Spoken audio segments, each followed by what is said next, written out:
जो people good morning, good evening, good afternoon. जो video देख रहे हैं सबके लिए कैसे हैं सब लोग बेटा। ओके, एक बार फिर से स्वागत है आप सबका हमारे नए लेक्चर में। गाइस आज की क्लास में हम लोग जो है वो रिवाइज करने वाले हैं हमारे इनकम टैक्स का जो कुछ चैप्टर हमारे पेंडिंग रह गए थे, तो उनको आज की क्लास में पूरा का पूरा रिवाइज करेंगे।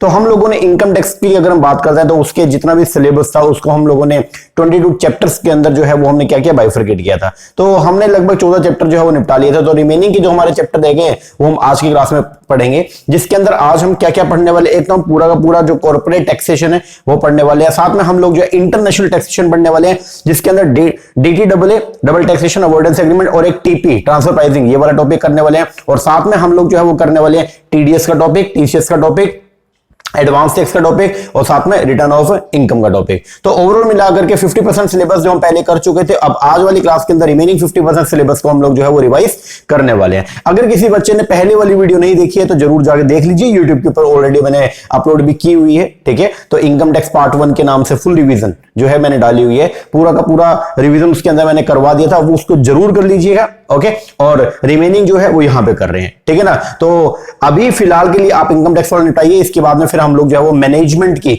जो है वो यूनिट नंबर 6 जो है अपना कॉमर्स के अंदर, तो उसकी जो है वो रिवीजन वीडियो लेके आएंगे कल। तो अभी फिलहाल हम लोग जो है वो शुरुआत करने वाले किसका, हमारे इनकम टैक्स का। तो अगर बात करते हैं, ये अपनी बुक था इनकम टैक्स का, तो इनकम टैक्स की बुक के अंदर टोटल मिला के ये अपने चैप्टर्स थे। ओके, तो हम लोगों ने बेसिक जो इनकम टैक्स था, जिसके अंदर बेसिकली आपके 5 हेड ऑफ इनकम आ गए हैं, साथ में अपने डिडक्शंस आ गई है, साथ में एग्रीकल्चर इनकम का टॉपिक हो गया, सेट ऑफ कैरी फॉरवर्ड हो गया, और आपका जो है क्या बोलते हैं इसको, क्लबिंग का टॉपिक हो गया। ये सब हम लोग कर चुके हैं। AMT का टॉपिक हो गया, ये कर लिया। अब जो है वो शुरुआत करेंगे आज जो है वो किससे, यूनिट 10 की जो पार्ट सेकंड है। मैंने इसके अंदर जो है वो 4 पार्ट हमने बना रखे हैं इसके अंदर, जिसमें शुरुआत वाला तो अपना बेसिक वाला हो गया, उसके बाद में सेकंड जो पार्ट है वो है किसका, इंटरनेशनल टैक्सेशन का, थर्ड जो पार्ट है वो है किसका, आपका कॉर्पोरेट टैक्सेशन का, और जो फोर्थ पार्ट है वो आपका TDS TCS और रिटर्न ऑफ इनकम का है। तो अभी शुरुआत हम कर रहे हैं अपने सेकंड पार्ट से। सेकंड पार्ट की अगर बात करता हूं तो सबसे पहला टॉपिक जो हमारे सामने आ रहा है that is DTAA double taxation avoidance agreement. तो सबसे पहला टॉपिक जो आज आ रहा है that is DTAA double taxation avoidance agreement. क्या होता है DTAA? अगर मान लीजिए कभी ऐसा हो गया कि पहली बात तो डबल टैक्सेशन क्या है, DTAA है डबल टैक्सेशन को अवॉइड करने के लिए दो कंट्री मिलकर के एग्रीमेंट जो करती है उसको बोलते हैं DTAA। मतलब अब क्वेश्चन ये आता है यहां पे कि डबल टैक्सेशन क्या है, मतलब डबल टैक्सेशन को अवॉइड करने के लिए एग्रीमेंट किया गया, but the main question is कि डबल टैक्सेशन क्या होता है। तो अगर एक ही इनकम के ऊपर जो है वो 2 बार टैक्स लग जाए, when same income tax twice, तो उसको बोलते हैं हम लोग क्या, डबल टैक्सेशन। अब डबल टैक्सेशन की वजह से जो असेसी है जिसने इनकम को जो है वो अर्न किया था, तो उस बेचारे को 2 बार जो है वो टैक्स पे करना पड़ जाएगा। एक बार तो सोर्स कंट्री में जहां पे इनकम कमाए वहां पे करना पड़ जाएगा, और एक बार रेसिडेंस कंट्री में जहां का वो निवासी है वहां पे करना पड़ जाएगा। तो जिससे जो है वो क्या होगा, उसकी कैपिटल जो है वो इरोड हो जाएगी। तो उसको रोकने के लिए जो है 2 कंट्री मिलकर के जो एक एग्रीमेंट करती है, that agreement is known as a double taxation avoidance agreement. अब DTAA जो है उसके प्रोविजन अपने इनकम टैक्स एक्ट के अंदर जो है वो दिए गए हैं, लगभग सेक्शन 90 से रिलेटेड जो है वो प्रोविजन आपके इसके अंदर जो है वो आते हैं। तो DTAA को जो है वो डील करता है सेक्शन 90, और अगर डबल टैक्सेशन अवॉइडेंस एग्रीमेंट नहीं है तो यूनिलेटरल रिलीफ के लिए है सेक्शन 91। तो अपने को जो है वो पहले पढ़ना DTAA। तो DTAA के डबल टैक्सेशन का पहले तो मतलब बता रखा है, taxing the same income, tax करना सेम इनकम को twice in the hand of the assessee. ठीक है, इसको बोलते हैं हम लोग क्या, डबल टैक्सेशन। अब डबल टैक्सेशन के अंदर हम बोलते हैं कि 2 बार एक इनकम के ऊपर 2 बार जो है वो क्या लगेगा, टैक्स लगेगा। But the question is 2 bar tax कहां कहां लगेगा। एक बार तो टैक्स लगेगा कहां पे, जहां पे आप जिस कंट्री के अंदर आपने इनकम कमाई वहां पे टैक्स लगेगा as per the source rule, और एक बार टैक्स लगेगा रेसिडेंस रूल के हिसाब से, जिस कंट्री के आप निवासी हैं, जो कंट्री आपसे जो है वो इनकम टैक्स क्या करती है, रेगुलर बेसिस पे चार्ज करती है, एक टैक्स वो लगाएगी। तो यहां पे जो है वो पैसा ज्यादा चला जाएगा, इसलिए जो है वो DTAA किया जाता है 2 कंट्रीज के बीच में। तो 2 कंट्री की गवर्नमेंट आपस में मिलकर बैठती है और बैठ के डिसाइड करती है कि अगर हमारे लोग आपके वहां पे पैसा कमाएंगे तो आप जो है उनको माफ कर देना, और अगर आपके लोग हमारे यहां पे आके पैसा कमाएंगे तो हम उनको माफ कर देंगे। दैट मींस कि एक ही जगह पे अब जो है वो आपको टैक्स पे करने की रिक्वायरमेंट है, चाहे आप पैसा जो है वो कहीं भी कमाओ, चाहे आप इंडिया में पैसा कमाओ, चाहे रेस्ट ऑफ द वर्ल्ड के अंदर पैसा कमाओ। दैट मींस कि आप पूरे ग्लोब में कहीं भी पैसा कमा लो, आपको टैक्स एक ही जगह पे करना पड़ेगा, और उसके लिए जो प्रोविजनिंग है वो है आपका क्या, DTAA double taxation avoidance agreement.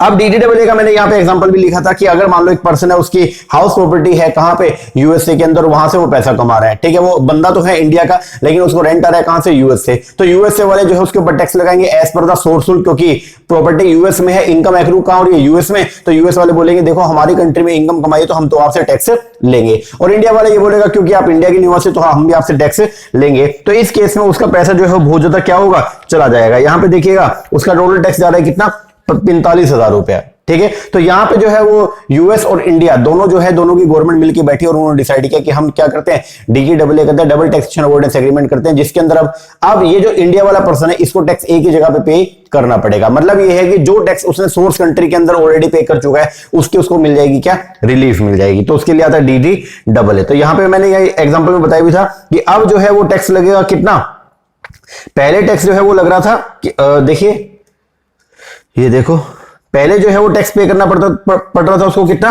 45,000, लेकिन अब जो है वो उसको टैक्स जो है वो टोटल मिला के जो है वो पे करना पड़ेगा ओनली कितना, 20,000। तो इसका मतलब जो है 25,000 रुपए का टैक्स का जो है वो क्या हो गया, सेविंग हो गया। इसी को बोलते हैं हम लोग क्या, डबल टैक्सेशन का सेविंग हो गया, ठीक है ना। तो ये किसकी वजह से होता है, DTAA की वजह से। अब यहां पे पहले मैंने बता रखा था कि हर कंट्री जो है वो टैक्स लगाते हैं, जनरली हर गवर्नमेंट जो है वो अपने जो उसके रेसिडेंस है उनके ऊपर टैक्स लगाती है as per the residence rule. मतलब ये है आप इंडिया के निवासी हो तो आपको जो है वो इंडिया के अंदर टैक्स पे करना पड़ेगा। जो भी आप इनकम कमाएंगे, चाहे वो इंडियन इनकम हो चाहे फॉरेन इनकम हो, उन सभी इनकम के ऊपर आपको इंडिया में टैक्स का पेमेंट करना पड़ेगा। वो किस बेसिस पे करना पड़ेगा, that is the residence rule. और एक होता है सोर्स रूल। सोर्स रूल का मतलब है कि इनकम किस कंट्री में कमाई है, जिस भी कंट्री में आप इनकम कमाएंगे वो कंट्री भी आपसे जो है वो क्या करेगी, टैक्स चार्ज करेगी, उसको बोलते हैं हम लोग क्या, सोर्स रूल।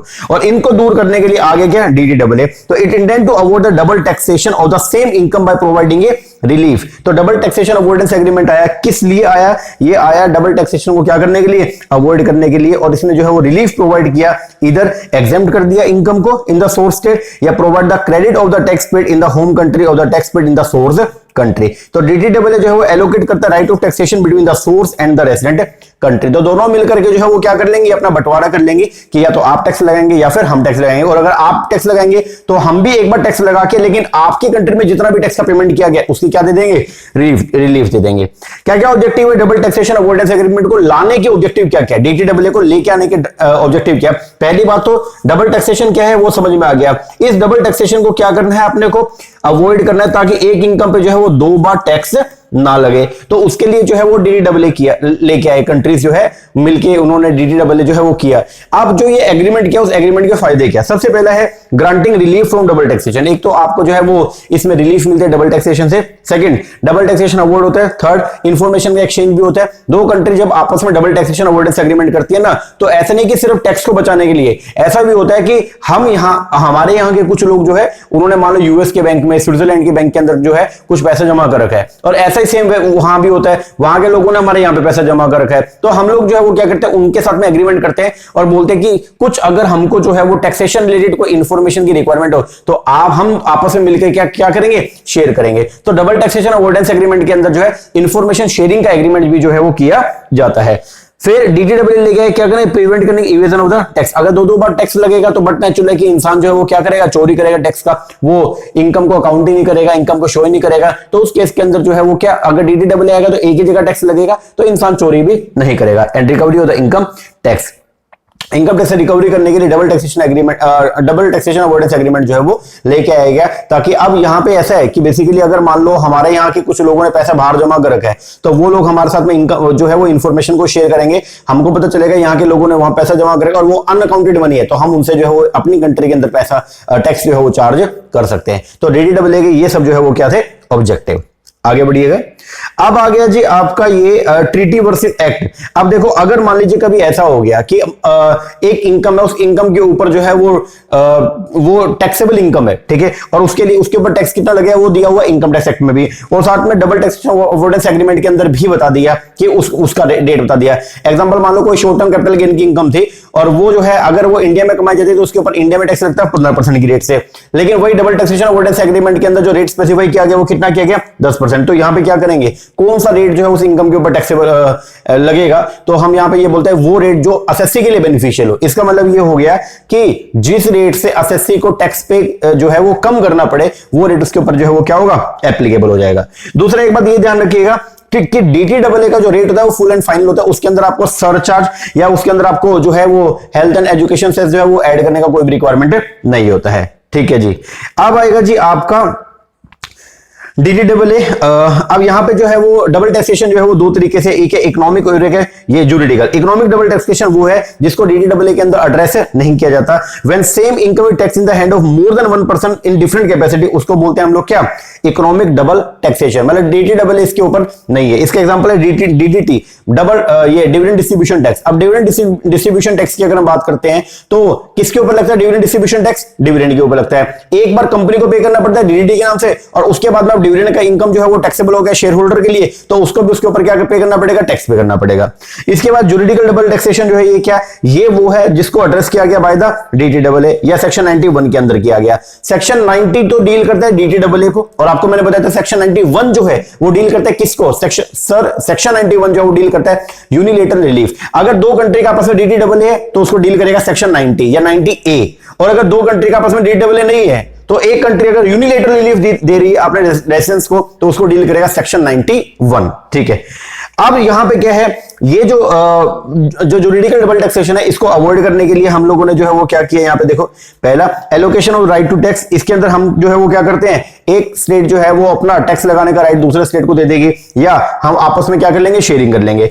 और जो ये होगा आपका फॉरेन टैक्स क्रेडिट जो है वो कैसे मिलेगा, या तो होगा यूनिलेटर, उसको डील करेगा सेक्शन 91, और या होगा बाइलेटर, उसको डील करेगा या तो सेक्शन 90 और यह सेक्शन 90A। सेक्शन 90 है आपका स्पेसिफाइड एसोसिएशन। अगर दो कंट्री के स्पेसिफाइड एसोसिएशन मिलकर के जो है वो क्या कर ले, या स्पेसिफाइड एसोसिएट्स मिलकर के जो है वो क्या कर ले, DTAA कर ले, तो उसको डील करेगा सेक्शन 90A। बात वही है। और अगर दो कंट्री की गवर्नमेंट मिलकर के अगर DTAA कर ले तो उसको डील करेगा सेक्शन 90। मतलब ये बाइलेटरल है, दोनों तरफ से रिलीफ मिलेगा, लेकिन ये यूनिलेटरल है, सिर्फ आपकी कंट्री आपको रिलीफ प्रोवाइड करेगी। चलो जी आगे। अब यहां पे क्या बोलते हैं, मेथड जो है वो बता रखा है यहां पे क्लेम करने का। क्या, पहले ये देखो कि क्या आपकी कंट्री का DTAA है या नहीं है। अगर है तो फिर मिलेगा बाइलेटरल रिलीफ, उसको डील करेगा सेक्शन 90 या सेक्शन 90A।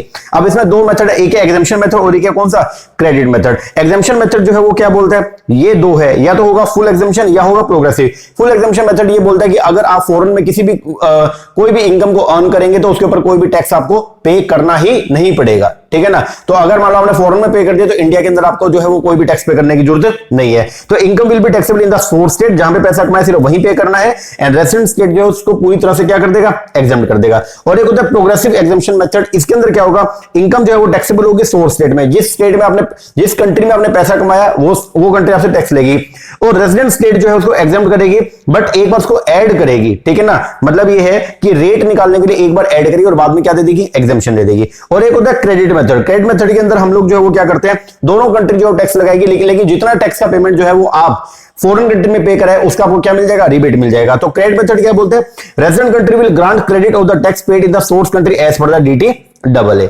इसके बाद में एक है आपका यूनिलेटरल रिलीफ, इसको डील करता है आपका सेक्शन 91।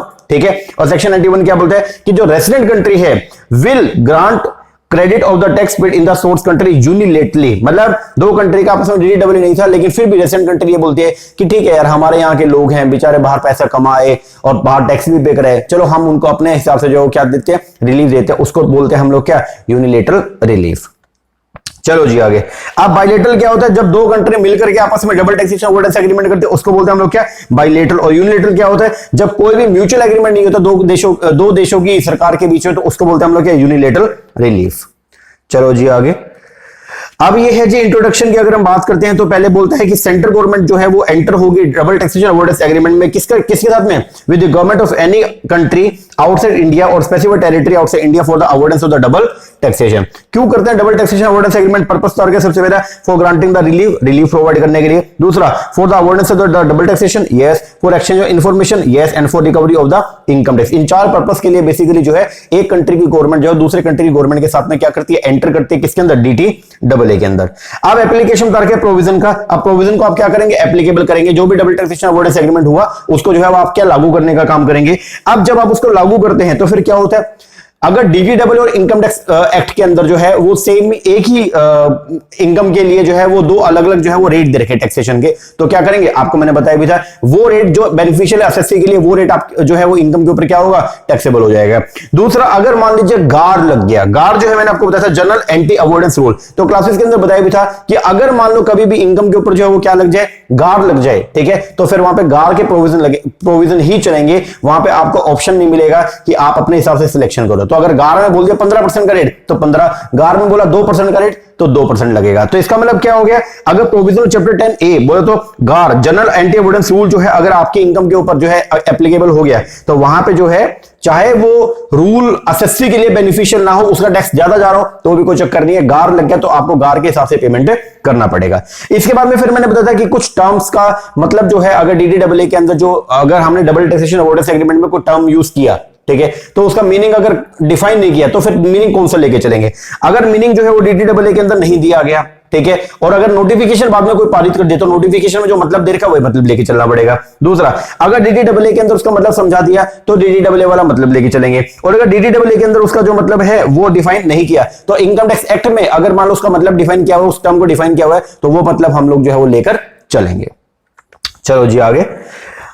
अब आ गया जी आपका कैसे आपको बेनिफिट मिलेगा, तो एक तो ये है टैक्स पेयर जो है अगर उसके पास में टीआरसी है तो सेक्शन 90 जो है उसके ऊपर अप्लाई हो जाएगा रिलीफ लेने के लिए, और अगर उसके पास में टीआरसी नहीं है तो फिर वो जो है वो सेक्शन 90 की रिलीफ नहीं ले सकता। तो अगर आप जो है डबल टैक्सेशन अवॉइडेंस एग्रीमेंट का बेनिफिट लेना चाहते हो तो आपके पास में जो है वो टीआरसी बोले तो टैक्स रेसिडेंस सर्टिफिकेट जो है वो आपके पास में होना चाहिए, ठीक है जी।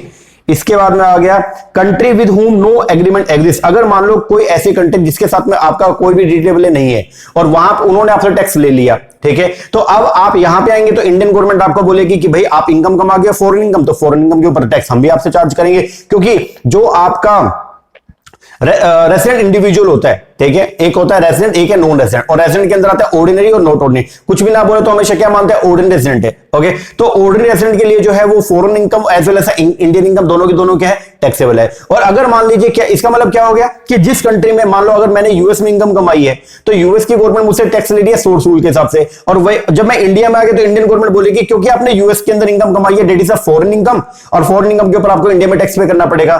तो इंडियन इनकम जो है, इंडियन गवर्नमेंट जो है वो भी टैक्स चार्ज कर रही है, तो उस केस के अंदर जो है मेरे पास में डबली टैक्स हो गया, मतलब एक इनकम के ऊपर जो है वो दो बार मेरे को टैक्स पे करना पड़ गया। तो हमने गवर्नमेंट को बोला कि मोदी जी प्लीज देखिए ना एक बार कि मान लो आपका डीडीडब्ल्यूए नहीं है उस कंट्री के साथ में, लेकिन आप देखिए मैं तो दो बार टैक्स पे कराया, मतलब एक बार उन्होंने ले लिया एक बार आप ले रहे हो, मेरे साथ तो जो है वो क्या हो रहा है, गलत हो रहा है। तो मोदी जी बोले ठीक है यार इनको जो है वो रिलीफ दे दो। वो रिलीफ को बोलते हैं हम लोग यूनिलेटरल रिलीफ, लेकिन उसकी कुछ कंडीशन है। क्या क्या कंडीशन? सबसे पहले एसएससी जो है वो इंडिया के क्या होना चाहिए, रेजिडेंट। दूसरा, इनकम जो है वो कहां, इंडिया के बाहर एक्रू होनी चाहिए, यस। तीसरा, इनकम इंडिया के अंदर एक्रू नहीं होनी चाहिए। चौथा, income in question has been subject to income tax, और जो इनकम है उस इनकम के ऊपर इनकम टैक्स लगता है, इसका मतलब वो एग्जेम्प्टेड इनकम नहीं हो। एंड एसएससी ने जो वो फॉरेन कंट्री में इनकम टैक्स का पेमेंट कर दिया हो, और हमारी गवर्नमेंट का दूसरे देश की गवर्नमेंट के साथ डीडीडब्ल्यूए नहीं है। अगर ये 6 कंडीशन आपके सेटिस्फाई करते हैं तो फिर वहां पे जो है वो प्रोविजन आएगा सेक्शन 91 का, और 91 जो है वो डील करता है किसका, यूनिलेटरल रिलीफ। अब सिंपल सा फंडा क्लियर हो गया। अगर मान लीजिए दो देशों की गवर्नमेंट का आपस में डीडीडब्ल्यूए है तो सेक्शन 90 या 90A डील करेगा, और अगर दो देशों की गवर्नमेंट का आपस में डीडीडब्ल्यूए नहीं है तो उसको डील करेगा सेक्शन 91, उसको बोलते हैं यूनिलेटरल रिलीफ। चलो जी आगे। ऑब्जेक्टिव क्या क्या डीडीडब्ल्यूए का, ये आपको मैंने पहले करवा दिया, एक बार देख लीजिएगा। अब आएगा टाइप ऑफ डीडीडब्ल्यूए, एक होता है बायलेटरल, बायलेटरल के अंदर आएगा दो, एक आएगा लिमिटेड और एक कौन सा, कॉम्प्रिहेंसिव। सबसे पहला बायलेटरल डीडीडब्ल्यूए जो है वो क्या होता है, जब दो देशों की गवर्नमेंट मिलकर के जो है वो डबल टैक्सेशन अवॉइडेंस एग्रीमेंट करती है, उसको बोलते हैं बायलेटरल डीडीडब्ल्यूए। ये या तो होगा लिमिटेड, कुछ इनकम के ऊपर, मतलब कुछ इनकम के लिए डीडीडब्ल्यूए कर लेंगे कि अगर ये इनकम अगर मान लो हमारे लोग तुम्हारे वहां कमाते हैं या तुम्हारे लोग हमारे यहाँ पे आके कमाएंगे तो ऐसे इनकम पे एक ही बार टैक्स लगेगा। यहाँ पे होगा कॉम्प्रिहेंसिव डीडीडब्ल्यूए। कॉम्प्रिहेंसिव डीडीडब्ल्यूए होता है जब सभी इनकम के ऊपर, मतलब सारी की सारी फॉरेन इनकम के ऊपर अगर डीडीडब्ल्यूए कर दिया जाए तो उसको बोलते हैं कॉम्प्रिहेंसिव डीडीडब्ल्यूए। एक होता है मल्टीलेटरल टैक्स ट्रीटी। बायलेटरल मतलब दो देशों की गवर्नमेंट के अंदर था, मल्टीलेटरल मतलब दो से ज्यादा देशों की गवर्नमेंट के बीच में अगर डीडीडब्ल्यूए हो जाए तो उसको बोलते हैं मल्टीलेटरल टैक्स ट्रीटी। इसके अंदर जो है ये हम लोगों ने 3 पढ़े थे। एक था ये इंडियन कन्वेंशन, इंडियन कन्वेंशन तो किसके लिए, साउथ अमेरिकन कंट्री के मेंबर जो है ना उनके लिए था, ठीक है। दूसरा कैरिकॉम जो है वो कैरिबियन कंट्री जो ये वेस्ट इंडीज और इनके लिए था, और एक था G20 वाला।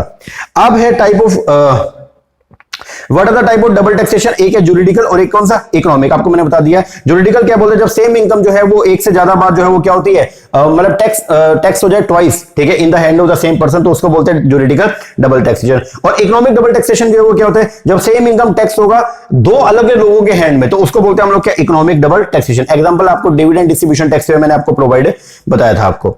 इसके बाद में है दो मेथड है, तो वो बता दिया, एग्जम्पशन मेथड है और एक कौन सा आपका क्रेडिट। एग्जम्पशन मेथड के अंदर दो है, या तो है फुल एग्जम्पशन और एक कौन सा प्रोग्रेसिव मेथड, वो हमने डील कर लिया है। और एक है कौन सा क्रेडिट, जितना आप टैक्स का वहां पे पेमेंट कर रहे हैं उतना टैक्स क्या यहां पे क्या मिल जाएगा, रिबेट मिल जाएगा।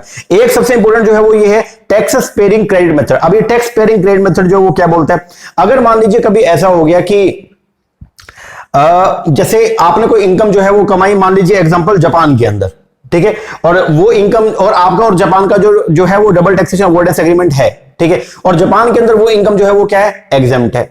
अब एग्जेम्प्ट है तो इंडियन गवर्नमेंट ऐसा नहीं है कि उसके ऊपर जो है वो क्या लगा दे, और लेकिन वो वही सेम इनकम इंडिया के अंदर जो है वो क्या है, टैक्सेबल है। तो इसका ये मतलब नहीं है कि इंडियन गवर्नमेंट उसके ऊपर टैक्स लगा दे और ये बोल दे कि देखो वहां पे तो क्या था, एग्जाम्प्ट थी, वहां तो आपने टैक्स पे किया नहीं, तो यहां पे आपको टैक्स पे करना पड़ेगा, ऐसा नहीं होगा। इसको बोलते हैं टैक्स स्पेयरिंग क्रेडिट मेथड।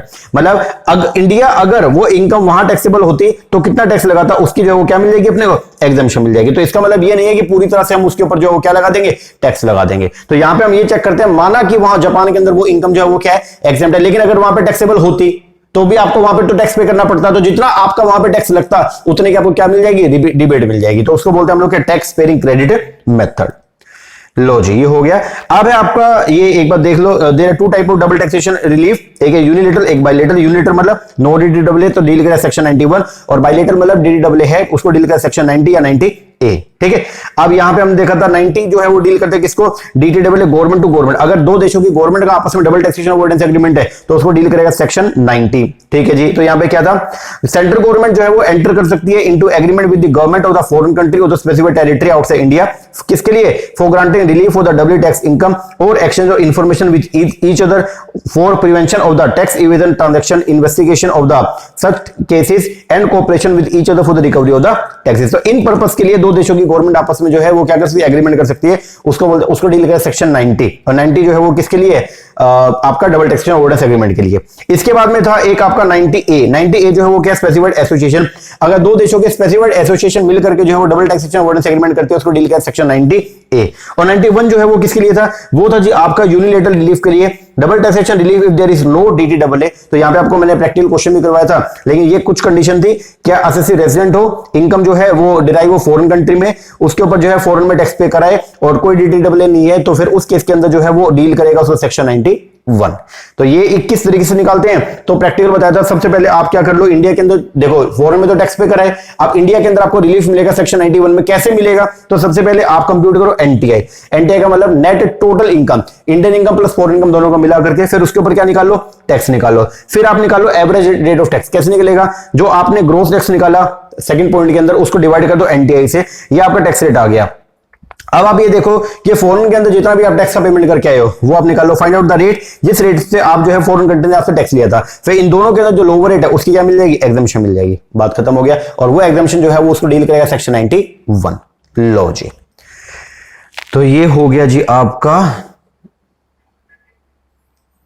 अब ये है पीई का कॉन्सेप्ट क्या था, तो कॉन्सेप्ट ऑफ पी जो है वो क्या बोलते हैं, किस कंट्री के अंदर जो है वो हम क्या लेंगे टैक्स, मतलब दो कंट्री का अगर आपस में डीडब्ल्यूए है तो क्वेश्चन ये है ना कि सोर्स कंट्री टैक्स लेगी या फिर रेजिडेंट कंट्री टैक्स लेगी। तो ये बोलता है कि जिस कंट्री के अंदर जो है एसएससी का पीई है, परमानेंट एस्टेब्लिशमेंट है, वो कंट्री उससे जो है वो टैक्स लेगी। तो ये बात ध्यान रखना, कॉन्सेप्ट ऑफ पीई जो है वो क्या बोलता है कि अगर मान लो दो देशों का आपस में डीडब्ल्यूए है तो अब लड़ाई तो ये हो जाएगी ना कि भाई कौन सी कंट्री, क्योंकि इंडिया बोलेगा मैं टैक्स लूंगा, जापान बोलेगा मैं टैक्स लूंगा, या फिर यूएस बोलेगा मैं टैक्स लूंगा, तो कौन कंट्री जो है वो टैक्स चार्ज करेगा एसएससी से। तो हमें ये बोलते हैं देखो टैक्स तो एक ही जगह लगेगा, बट द क्वेश्चन इज किस कंट्री में पे करना पड़ेगा, तो जिस कंट्री के अंदर एसएससी का परमानेंट एस्टेब्लिशमेंट है वहां पे आपको टैक्स का पेमेंट करना पड़ेगा। परमानेंट एस्टेब्लिशमेंट जो है वो डील करते हैं किससे, परमानेंट एस्टेब्लिशमेंट होता है अगर आपका जहां जिस कंट्री के अंदर आपका प्लेस ऑफ मैनेजमेंट है, जिस कंट्री में आपके ब्रांच ऑफिस है, जिस कंट्री के अंदर आपके ऑफिस है, फैक्ट्री है, वर्कशॉप है, सेल्स आउटलेट है, वेयर हाउस है या माइन है, तो वहां पे आपको जो टैक्स का पेमेंट करना पड़ेगा। खत्म कर लोगे जी सर। ये था आपका डबल टैक्सेशन अवॉइडेंस एग्रीमेंट। अब आता है आपका सेकंड चैप्टर, दैट इज टिप्पी का ट्रांसफर प्राइसिंग। ट्रांसफर प्राइसिंग की अगर हम बात करते हैं तो ट्रांसफर प्राइसिंग क्यों आया? अगर मान लो कभी भी ऐसा हो, ये भी इंटरनेशनल टैक्सेशन का पार्ट है, अगर मान लो कभी भी ऐसा हुआ कि दो एसोसिएट एंटरप्राइज के बीच में जो है वो कोई भी इंटरनेशनल लेवल की कोई ट्रांजेक्शन होती है, ठीक है, दो एसोसिएट एंटरप्राइज के बीच में अगर कोई भी इंटरनेशनल ट्रांजेक्शन होती है तो वो इंटरनेशनल ट्रांजेक्शन जो है वो किसके ऊपर होनी चाहिए? आर्म लेंथ प्राइस के ऊपर होनी चाहिए। अगर वो इंटरनेशनल ट्रांजेक्शन जो है वो आर्म लेंथ प्राइस के ऊपर नहीं है, किस पे? आर्म लेंथ प्राइस के ऊपर अगर नहीं है तो फिर वहां पे जो है उसको लेके आना पड़ेगा पहले किसके ऊपर? आर्म लेंथ प्राइस पे। उसके लिए आता है जी आपका क्या?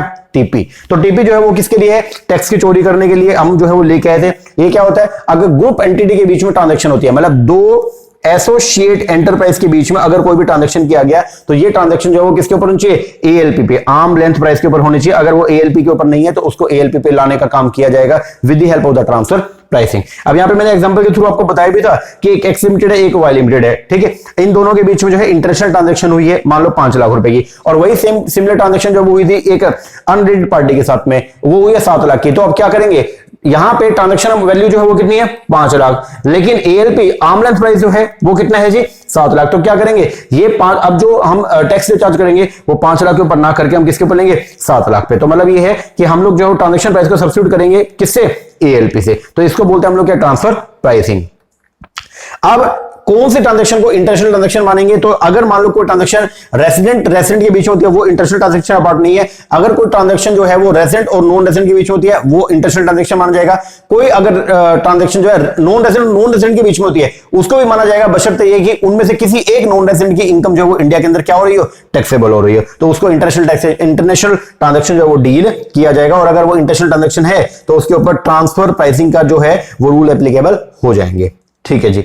अब ये टीपी जो है वो क्या था? आपको मैंने यहां पे बताया कि फाइनेंस एक्ट 2001 के अंदर जो है वो ट्रांसफर प्राइसिंग का तो जो कॉन्सेप्ट है उसको इंट्रोड्यूस किया गया कर्व करने के लिए टैक्स इवेजन और टैक्स अवॉइडेंस को, ठीक है। तो यहां पे ये बोला गया कि with a view to provide a statutory framework for the reasonable fair and equitable profit and tax in India in case of multinational enterprise, transfer pricing provision are introduce. Transfer pricing जो है provision जो है वो enable करते हैं Indian government को कि वो कंप्यूट करे आर्म लेंथ प्राइस और सब्स्टिट्यूट करे ट्रांजैक्शन प्राइस को विद किसके साथ में? आर्म लेंथ प्राइस के साथ में। अगर transaction price charge between the associate enterprise leads to evasion of income and base erosion. अब यहां पे जो है हम लेके आए थे 3 कंडीशन।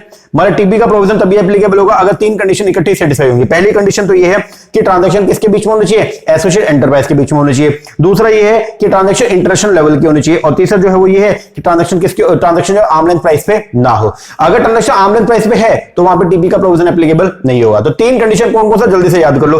पहला, ट्रांजैक्शन जो है वो किस में होनी चाहिए? 2 या 2 से ज्यादा एसोसिएट एंटरप्राइज में होनी चाहिए। दूसरा, देयर शुड बी इंटरनेशनल और डीम्ड इंटरनेशनल और specific domestic transaction between the associate enterprise, और जो वो ट्रांजैक्शन थी वो आर्म लेंथ प्राइस के ऊपर नहीं थी। अगर वो ट्रांजैक्शन आर्म लेंथ प्राइस पे होती तो वहां पे टीपी का रूल एप्लीकेबल नहीं होता, या वो ट्रांजैक्शन एसोसिएट एंटरप्राइज के बीच में ना होती तो भी टीपी ना लगता, और या वो अगर वो इंटरनेशनल लेवल की जो है वो ट्रांजैक्शन ना होती तो भी टीपी ना लगता। तो टीपी लगने के लिए तीनों कंडीशन एक साथ जो है वो सेटिस्फाई होनी चाहिए। चलो जी आगे। अब ये क्या बोलते हैं, इधर आ जाओ। सबसे पहला टीपी का एप्लीकेबिलिटी। टीपी कब लगेगा?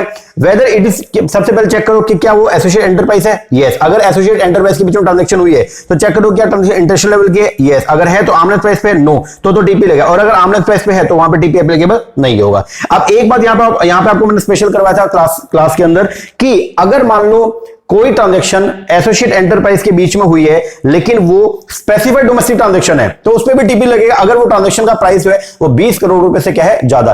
तो जितने भी इंटरनेशनल लेवल की ट्रांजैक्शन है एसोसिएट एंटरप्राइज के, देखो एसोसिएट एंटरप्राइज के बीच में अगर कोई इंटरनेशनल लेवल की ट्रांजैक्शन हुई है टीपी लगेगा, डोमेस्टिक हुई है टीपी नहीं लगेगा। लेकिन अगर एसोसिएट एंटरप्राइज में स्पेसिफाइड डोमेस्टिक ट्रांजैक्शन की गई है तो वहां पे टीपी लगेगा, लेकिन तभी लगेगा अगर उनका जो प्राइस है, ट्रांजैक्शन का जो वैल्यू है वो कम से कम कितना हो, 20 करोड़। 20 करोड़ से क्या हो, ज्यादा हो। अगर 20 करोड़ से ज्यादा है तो ही टीपी का रूल उसके ऊपर एप्लीकेबल होगा। चलो जी आगे। इसके बाद में आ गया जी आपका नॉन एप्लीकेबिलिटी। कहां पे टीपी नहीं लगेगा? अगर मान लो टीपी लगाने से गवर्नमेंट के जो है वो रेवेन्यू क्या हो रहा है, कम हो रहा है। अगर टीपी लगाने से जो है ओवरऑल टैक्सेबल इनकम जो है वो क्या हो रही है, कम हो रही है या लॉस हो रहा है, जिसकी वजह से इनकम टैक्स वालों को जो है वो टैक्स रेवेन्यू जो है वो क्या मिलेगा, कम मिलेगा, तो वहां पे जो है वो टीपी का रूल वो एप्लीकेबल आपसे नहीं कर पाएंगे। ठीक है जी। अब आएगा जी आपका आगे एसोसिएट एंटरप्राइज है वो क्या होती है, हम ये बोलते हैं हमेशा कि ट्रांजैक्शन जो है वो ओनली किसके बीच में होगा, टू एसोसिएट एंटरप्राइज या डीम्ड एसोसिएट एंटरप्राइज के बीच में होगा। अब एसोसिएट एंटरप्राइज किसको बोलेंगे, अगर एक एंटरप्राइज जो है वो डायरेक्टली या इनडायरेक्टली जो है वो क्या करती है, पार्टिसिपेट करती है दूसरे एसोसिएट दूसरे एंटरप्राइज की मैनेजमेंट में, दूसरे एंटरप्राइज को कंट्रोल करती है या दूसरे एंटरप्राइज में कैपिटल का कंट्रीब्यूशन करती है, तो उसको एसोसिएट एंटरप्राइज बोला जाएगा। इसके अलावा 12 पॉइंट और थे, उनके अंदर 12 ऐसे सिचुएशन है जिसके अंदर जो है दो एंटरप्राइज डायरेक्टली या इनडायरेक्टली जो ऊपर वाला काम नहीं करती है, लेकिन फिर भी उनको जो है वो एसोसिएट एंटरप्राइज बोल दिया जाएगा। वो कौन कौन से, सबसे पहला कैपिटल बेस के अंदर जो है वो क्या था, अगर मान लो एक एंटरप्राइज है दूसरी एंटरप्राइज के 26% या उससे ज्यादा जो है वो शेयर्स ले रखे हैं, तो दोनों एंटरप्राइज को जो है वो एसोसिएट एंटरप्राइज बोल दिया जाएगा। तो अगर आपने 26% या उससे ज्यादा दूसरी कंपनी के शेयर ले रखे तो आपको एसोसिएट एंटरप्राइज बोल दिया जाएगा। दूसरा जो है वो इसके अंदर क्या था, म्यूचुअल होल्डिंग। अगर आपने जो है वो ए कंपनी के भी 26% शेयर ले रखे हैं और आपने ही बी कंपनी के भी कम से कम 26% शेयर होल्डिंग ले रखी है, तो ए और बी उनको भी जो है वो एसोसिएट एंटरप्राइज बोल दिया जाएगा। ठीक है जी। तीसरा पॉइंट सब्सटेंशियल लेंडर, अगर आप लोगों ने जो है वो दूसरी कंपनी को लोन दिया और कितना दिया हुआ है, दूसरी कंपनी की एसेट्स की जितनी बुक वैल्यू थी उसका 51% या उससे ज्यादा का अगर आपने लोन दे रखा है, तो दोनों को आपको और उस दूसरे को जो एसोसिएट एंटरप्राइज बोल दिया जाएगा। ठीक है जी। माइनॉरिटी होल्डिंग, अगर आपकी कंपनी ने जो है किसी पार्टनरशिप फॉर्म के साथ में जो है वो क्या कर रहा है, कोई आपका एग्रीमेंट उनके साथ में, ठीक है, और अगर आपका उनके अंदर कम से कम जो है 10% का पीएसआर है, प्रॉफिट शेयरिंग रेशियो अगर आपका 10% का है, मतलब आपका जो स्टेक है वहां पे कम से कम 10% या उससे ज्यादा का है, तो आपको और उस पार्टनरशिप फॉर्म को जो है वो आपका एसोसिएट एंटरप्राइज जो है वो बोल दिया जाएगा। ठीक है जी। इसके बाद में 4 हो गए, अब 5वां बोरोविंग। अगर एक कंपनी ने जो है वो दूसरी कंपनी ने कोई लोन लिया, एक कंपनी है उसने कोई लोन लिया था और दूसरी कंपनी ने लेंडर को जो है उस कंपनी के बिहाफ पे जो है कम से कम 10% के लिए 10% की उसकी टोटल बोरोविंग के कम से कम 10% के लिए जो है वो क्या दे दिया, अगर उसको ये बोल दिया कि हम इसके लिए गारंटी दे रहे हैं, तो उस केस के अंदर दोनों कंपनी को जो है वो क्या बोल दिया जाएगा, उनको एसोसिएट एंटरप्राइज बोल दिया जाएगा। मतलब अगर आपने कोई एक्स पर्सन है, उस एक्स ने जो है वो बैंक से लोन लिया और उसने मान लो 100 रुपए का लोन लिया और आपने 10%, 100 रुपए का 10% कितना हो गया, 10 रुपए, आपने 10 रुपए या उससे ज्यादा के लिए अगर उसके लिए क्या दे दिया, गारंटी दे दिया बैंक को, तो आपको और उस एक्स को जो है वो एसोसिएट एंटरप्राइज मान लिया जाएगा। ठीक है जी। इसके बाद डिपेंडेंस और इंटेंजिबल, अगर आपका बिजनेस है वो पूरी तरह से जो है वो किसी ऐसी कंपनी के ऊपर डिपेंड कर रहा है जिसके आप जो है वो कॉपीराइट, पेटेंट या ट्रेडमार्क को क्या कर रहे हो, होली यूज कर रहे हो, तो आपको और दूसरी कंपनी को जो है वो एसोसिएट एंटरप्राइज मान लिया जाएगा। एग्जांपल देते हैं जैसे मैकडी का, तो हम लोगों ने जो है मैकडी का फ्रेंचाइजी लिया। अब मैकडी की फ्रेंचाइजी लेने के बाद में हमने जो उनका नाम भी यूज किया, फुली उनका ही नाम यूज कर रहे हैं मैकडी के, क्या आउटलेट पे आप जाइएगा उन्हीं के फॉर्मूला को यूज कर रहे हैं, उन्हीं की गुडविल को यूज कर रहे हैं, तो इसका मतलब हम और मैकडी जो है वो क्या है, एसोसिएट एंटरप्राइज है। आगे सप्लाई डिपेंडेंसी, अगर मान लीजिए हम कोई ऐसे गुड्स की जो है वो क्या करते हैं, प्रोडक्शन करते हैं और प्रोडक्शन करने में जो है हम जो रॉ मटेरियल यूज करते हैं और उनमें जो टोटल रॉ मटेरियल है उसका 90% या उससे ज्यादा का रॉ मटेरियल किसी एक ही पार्टी से यूज परचेज कर रहे हैं, तो वो पार्टी जिससे हम 90% से ज्यादा का मटेरियल यूज कर रहे हैं और हमको जो है वो एसोसिएट एंटरप्राइज बोल दिया जाएगा। ठीक है जी। फिर सेल डिपेंडेंसी, अगर हम कोई सामान को प्रोड्यूस कर रहे हैं और उसको बना करके जो है किसी एक ही पार्टी को जो है वो क्या कर रहे हैं, सेल कर रहे हैं, तो हमें और दूसरी पार्टी को जो है एसोसिएट एंटरप्राइज बोल दिया जाएगा। ठीक है जी। इंडिविजुअल कंट्रोल, अगर एक इंडिविजुअल जो है या उसके रिलेटिव जो है वो क्या करते हैं, कंट्रोल करते हैं दो या दो से ज्यादा एंटरप्राइज को, मतलब अगर मैंने जो है एक एक्स कंपनी के अंदर कम से कम 26% शेयर ले लिए और मैंने वाई कंपनी में 26% लिया, मेरे किसी रिलेटिव ने वाई कंपनी में 26% शेयर ले लिए, तो एक्स और वाई कंपनी दोनों जो है वो क्या एसोसिएट एंटरप्राइज मानी जाएगी। ठीक है जी। इसके बाद में था जी आपका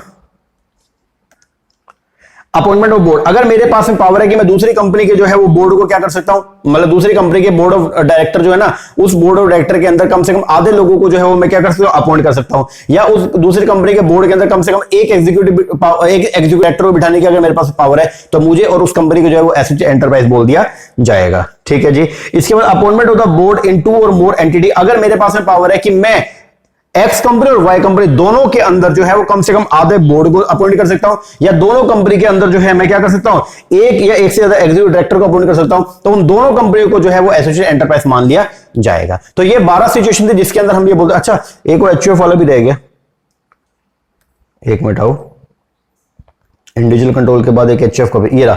अगर मान लो कि ये है, अगर ऐसा है कि एक कंपनी है, उसको कौन जो है वो एचयूएफ जो है उसका कंट्रोलिंग पावर है उसके अंदर, और अगर दूसरी कंपनी के अंदर जो है एचयूएफ के किसी मेंबर की या उस एचयूएफ के मेंबर के रिलेटिव की अगर कंट्रोलिंग पावर है, तो उन दोनों कंपनी को भी जो है वो क्या एसोसिएट एंटरप्राइज मान लिया जाएगा। तो बेसिकली ये है कि ट्रांसफर प्राइसिंग का रूल एप्लीकेबल तभी होता है अगर दो एंटिटी जो है वो क्या है एसोसिएट एंटरप्राइज है। अगर वो एसोसिएट एंटरप्राइज ही नहीं है तो उनके ऊपर टीपी का रूल जो है एप्लीकेबल नहीं होगा। ठीक है जी।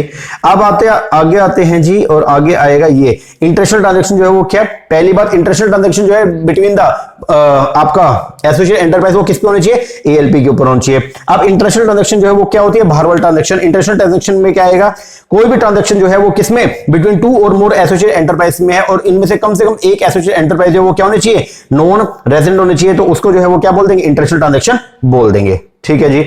इसके बाद में था आपका एएलपी। अब ये एएलपी का फंडा जो है वो क्या है, तो पहले तो ये वाई एएलपी, एएलपी क्यों लेके चलते हैं, एएलपी इसलिए कि जितनी भी आपके इंटरनेशनल ट्रांजैक्शन वो सब किसके ऊपर होनी चाहिए, कम से कम आर्म लेंथ प्राइस के ऊपर होनी चाहिए, मतलब जो ट्रांजैक्शन वैल्यू है और वो आर्म लेंथ वैल्यू जो है वो दोनों बराबर होने चाहिए। ठीक है। अब एएलपी होता क्या है, तो एएलपी ये बोल दिया अगर आपने जो है वो एक ट्रांजेक्शन तो अपनी एसोसिएट एंटरप्राइज के साथ किया है, और अगर वही सेम ट्रांजेक्शन जो है वो आप किसी अननोन पार्टी के साथ में करते, अननोन पार्टी का मतलब ये हो गया किसी ऐसी पार्टी के साथ करते जो आपके एसोसिएट एंटरप्राइज नहीं है, अनकंट्रोल एनवायरमेंट के अंदर करते, तो उससे जो आप रेट चार्ज करते ना, उस रेट को बोलते हैं हम लोग क्या, मतलब जैसे मैंने एग्जांपल दिया था कि अगर मैं मेरे भाई को ट्यूशन पढ़ा रहा था तो मैं उससे चार्ज 6,000 रुपए, और आपको ट्यूशन पढ़ा रहा हूं तो आपसे ले रहा हूं मैं 15,000 रुपया, तो इसका मतलब आर्म लेंथ प्राइस क्या हो गया। अब मैंने मेरे भाई के साथ जो भी ट्रांजेक्शन किया, अब वो मेरा भाई मेरे साथ में एसोसिएट एंटरप्राइज है, अब मैंने उसके साथ में ट्रांजेक्शन किया, अब जब मैंने उसके साथ ट्रांजेक्शन किया, मैंने ट्रांजेक्शन वैल्यू कितना था 6,000 रुपया, लेकिन अगर मैं आपके साथ में जब किसी भी बाकी स्टूडेंट्स के साथ में कोई भी ट्रांजेक्शन करता हूं, कितने में करता हूं, 15,000 रुपए में, तो उस केस के अंदर जो है वो क्या होगा, इस केस के अंदर 15,000 is the arm length price, और वो जो ट्रांजेक्शन जो 6,000 रुपए के अंदर की गई है उसको क्या करना पड़ेगा सर, उसको जो है वो आपको आर्म लेंथ प्राइस के ऊपर लेके आना पड़ेगा। ठीक है ना। अब कंप्यूट कैसे करेंगे, तो कंप्यूट करने के टोटल मिला के आपके पास 5 मेथड थे। 5 मेथड के कौन कौन से, एक एक करके पढ़ेंगे। सबसे पहला मेथड जो आपके सामने आ रहा है वो है कौन सा, कंपेरेबल अनकंट्रोल प्राइस मेथड। कौन कौन सा मेथड कहां का एप्लीकेबल, जल्दी से बता देते हैं। सबसे पहला कंपेरेबल अनकंट्रोल प्राइस मेथड, ये कहां लगता है, अगर एसोसिएट एंटरप्राइज के साथ में आपने कोई भी ट्रांजेक्शन की और सिमिलर ट्रांजेक्शन जो है वो अदर एंटिटी के साथ भी जो है वो आप करते हो, तो वहां पे आपका जो है वो कप मेथड जो है controllable comparable uncontrolled price method जो है वो आप वहां पे आपका एप्लीकेबल हो जाएगा। रीसेल प्राइस मेथड जो है वो कहां पे लगेगा, सेकंड मेथड है रीसेल प्राइस मेथड, ये लगेगा अगर एसोसिएट एंटरप्राइज से आप कोई भी सामान को क्या करते हो, परचेज करते हो, उसको आगे अदर एंटिटीज को जो है या फिर किसी भी दूसरी एंटिटी को जो है आगे सेल करने का काम करते हो, तो वहां पे आपका रीसेल प्राइस मेथड जो है वो एप्लीकेबल होगा। फॉर्मूला इसके अंदर मैंने लिखवाया था, आपको याद कर देना। फिर आपका कॉस्ट प्लस मेथड कहां पे एप्लीकेबल होगा, जहां हम गुड्स को जो है मैन्युफैक्चर करते हैं और फिर एसोसिएट एंटरप्राइज को सेल करते हैं, वहां पे आपका कॉस्ट प्लस मेथड जो है वहां पे आपका एप्लीकेबल होगा। ट्रांजैक्शन नेट मार्जिन मेथड कहां पे एप्लीकेबल होगा, जहां पे प्रॉफिट या नेट प्रॉफिट जो आपने अर्न किया, ठीक है, एक प्लेयर ने, तो हम ये बोल देंगे कि सेम इंडस्ट्री के अंदर अगर आपने कितना प्रॉफिट जो है वो कमाया है, तो हम ये बोलेंगे सिमिलर कंडीशन में अगर हम होते तो हम कितना कमाते हैं, उसके बराबर ही कमाते हैं, तो वहां पे ये वाला मेथड जो है एप्लीकेबल हो जाएगा।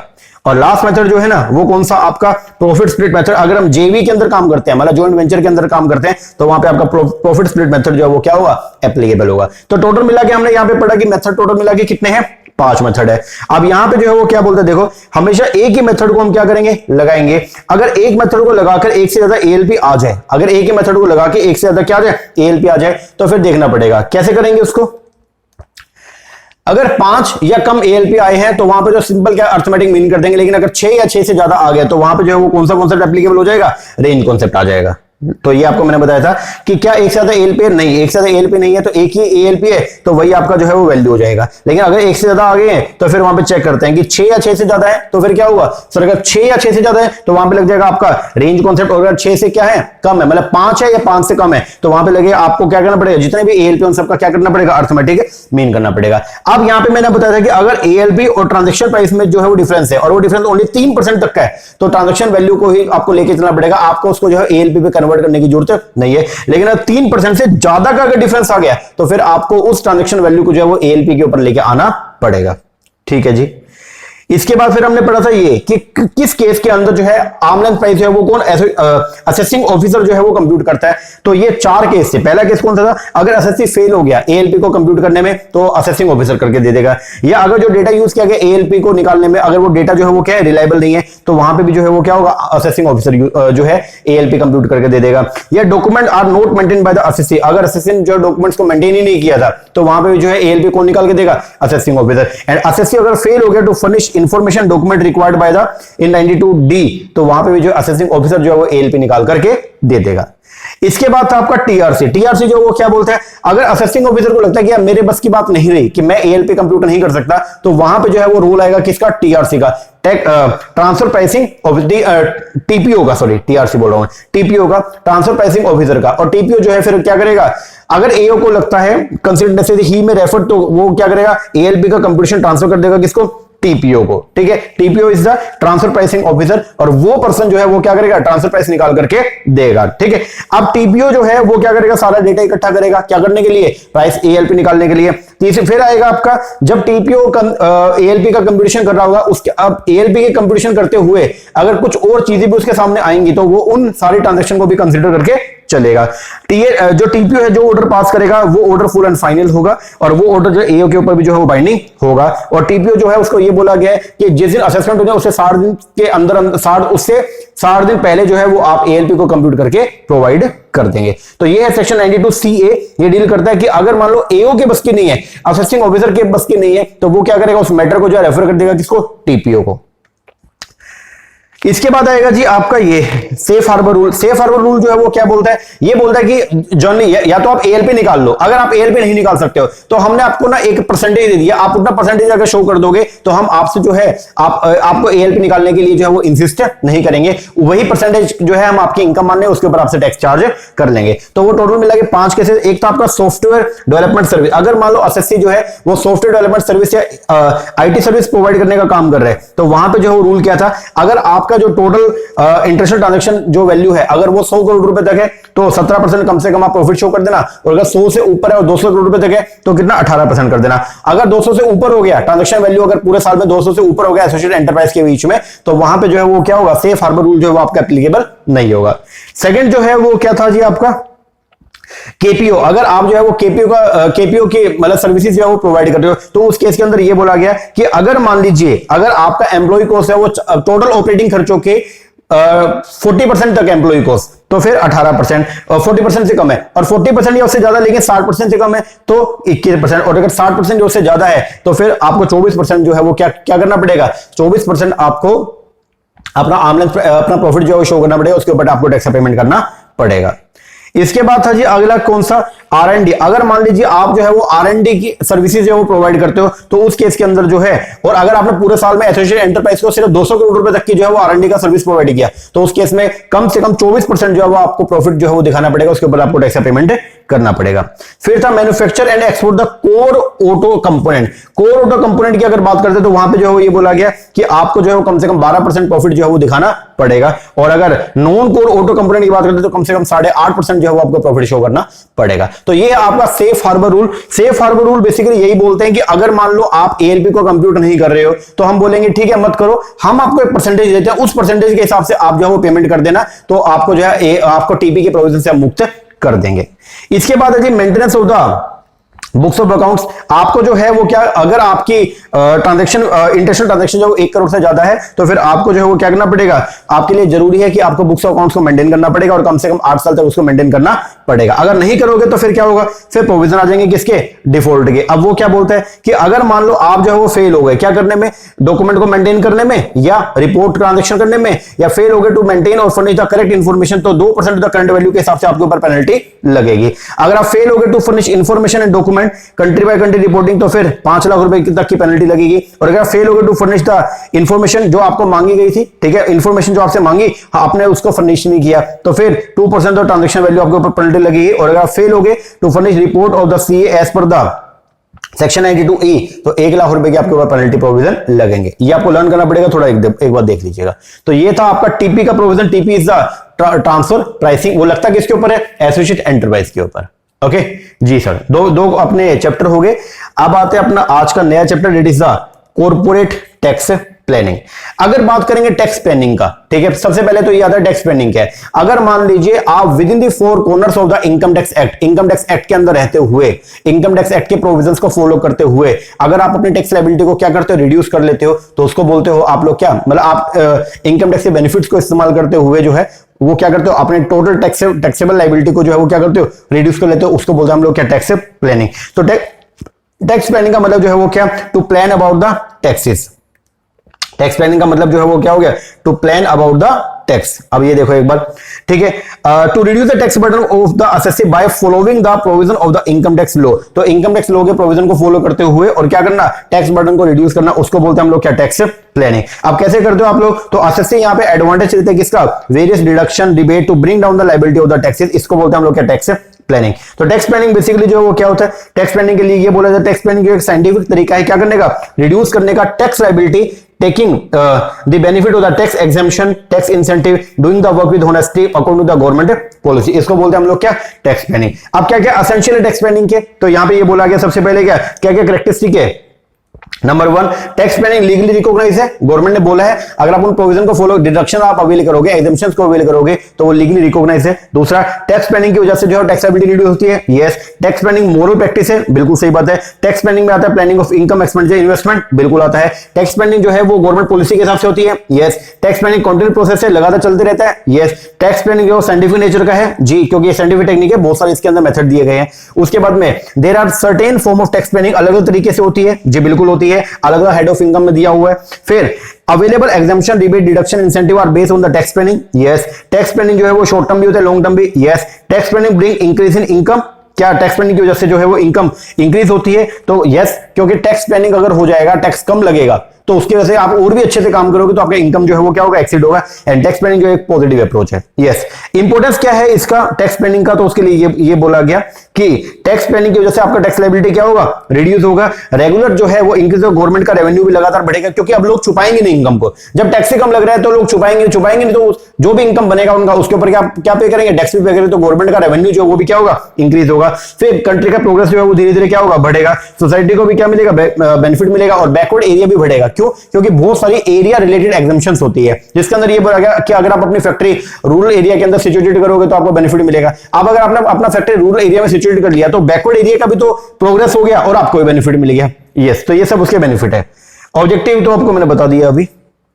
अब स्कोप क्या क्या आएगा इसके अंदर, तो दो तरह से जो है वो आप टैक्स प्लानिंग कर सकते हो। एक है scope of tax planning as to assessee as a unit, और दूसरा जो है वेरियस हेड ऑफ इनकम। तो अगर या तो अलग अलग हेड ऑफ इनकम के अंदर प्रोविजन रखे, उनके हिसाब से आप जो है वो क्या करोगे, टैक्स प्लानिंग करोगे। अब आपको यहां पे बता रखा है कैसे कैसे है। तो सबसे पहले जनरल प्रोविजन जो है वो क्या बोलते हैं, जब आप टैक्स प्लानिंग करना शुरू करते हो तो कौन सी दिक्कत आप क्या कहते हैं, दिक्कत आती है दो तरीके से, एक आएगा जनरल प्रॉब्लम और एक कौन सा, एडमिनिस्ट्रेटिव। सबसे पहले आएगा आपका जनरल प्रॉब्लम, क्या क्या आएगा, प्रॉब्लम रिलेटेड टू टैक्स परक्यूसिट। अपने को ये नहीं पता चलता है कई बार कि भाई कौन सी परक्यूसिट, कौन सी फैसिलिटी जो है टैक्स पे और कौन सी टैक्सेबल है। दूसरा problem related to house construction. फिर problem of the more than one house, more than one, अगर आपके पास एक से ज्यादा घर है तो किसको सेल्फ ऑक्युपाइड करे, किसको लेट आउट करे, ये दिक्कत है। Problem related to the establishment new business, नए बिजनेस को कहां पे सिचुएटेड करें, स्पेशल इकोनॉमिक जोन के अंदर करूं, ईपीजेड में करूं, कहां पे करें। फिर problem selection of the region of the business and problem related to the transfer of the capital asset. फिर एडमिनिस्ट्रेटिव प्रॉब्लम जो है वो क्या आती है, व्यू द टैक्स ऑफिसर। कई बार टैक्स ऑफिसर हमेशा ये चाहता है कि हम जो है वो टैक्स ज्यादा से ज्यादा क्या करें, कलेक्ट करें, और असेसी ये चाहता है कि टैक्स मुझे कम से कम पे करना पड़े, तो कई बार वहां पे पंगा पड़ता है। दूसरा quick change in the tax law, tax law के अंदर लगातार क्या होते रहते हैं, चेंज होते रहते हैं। Complexity of the tax law and misuse of the discretionary power. तो ये भी टैक्स ऑफिसर कई बार जो है अपने डिस्क्रिशनरी पावर का क्या करते हैं, मिसयूज करते हैं, और जो लीगल एक्सपेंस है उनको भी कई बार डिसअलाउड कर देते हैं। फिर ऑर्गेनाइजेशन प्रॉब्लम जो है वो ये होती है कि कई बार जो है हम ये देखते हैं कि किस तरीके की ऑर्गेनाइजेशन को अपने को सेटअप करना है, उसका साइज क्या होना चाहिए, ये दिक्कत है। अब टैक्स प्लानिंग इंडिविजुअल बेसिस पे जो है वो कैसे कैसे हम करते हैं। तो पहला है tax planning in relation to the residential status of the assessee. Residential status of assessee की बात करें तो सबसे कम टैक्स किसके ऊपर लगता है, असेसी का स्टेटस तीन तरीके से, या तो होगा कौन, या तो होगा रेसिडेंट या नॉन रेसिडेंट। नॉन रेसिडेंट के ऊपर सबसे कम टैक्स लगता है। रेसिडेंट है तो उसके ऊपर जो है वो देखना पड़ेगा दो तरीके का, या तो होगा ऑर्डिनरी या नॉट ऑर्डिनरी। तो सबसे ज्यादा टैक्स किस पे लगता है, ऑर्डिनरी रेजिडेंट पे, और सबसे कम टैक्स किसके ऊपर लगता है? नॉन रेजिडेंट पे। तो जितना हो सके आप अपने आप को जो है वो कौन सी एंटिटी शो करो? नॉन रेजिडेंट, क्योंकि अगर आप नॉन रेजिडेंट होगे तो फिर क्या होगा, जो भी फॉरेन नेचर की इनकम है वो सारी की सारी फॉरेन इनकम आपके लिए क्या हो जाएगी? एग्जेम्प्ट। क्योंकि हमने पढ़ा है ऑर्डिनरी रेजिडेंट के लिए जो है चाहे फॉरेन इनकम हो चाहे इंडियन इनकम हो, दोनों टैक्सेबल होती है। लेकिन अगर हम बात करते हैं किसका? नॉन रेजिडेंट का, तो उसके लिए ओनली इंडियन इनकम टैक्सेबल होती है, फॉरेन इनकम उसके लिए पूरी तरह से क्या होती है? एग्जेम्प्ट होती है। दूसरा, सैलरी में अगर टैक्स पेड नहीं करना हो तो फिर क्या होता है? तो यहां पे ये बोलता है सबसे पहले कि जो भी आपको डीए मिले तो आप कोशिश करोगे उस डीए को जो है टर्म्स ऑफ एम्प्लॉयमेंट ले लो। टर्म्स ऑफ एम्प्लॉयमेंट लोगे तो उसकी एग्जेम्पशन आपको कई जगह पे मिलेगी, क्योंकि उसको जो है वो सैलरी का कंप्यूटेशन करने में कई जगह पे आप यूज कर सकते हो। दूसरा, अगर परसेंटेज कमीशन मिल रहा है तो एब्सोल्यूट अमाउंट में ना लेकर के आपको सेल्स के कम उसमें क्या बोलते हैं, सेल्स के मैग्नीट्यूड पे ले लेना। आप उनको बोल देना कि परसेंटेज के अंदर हमको जो है कमीशन का क्या कर दो? पेमेंट कर दो।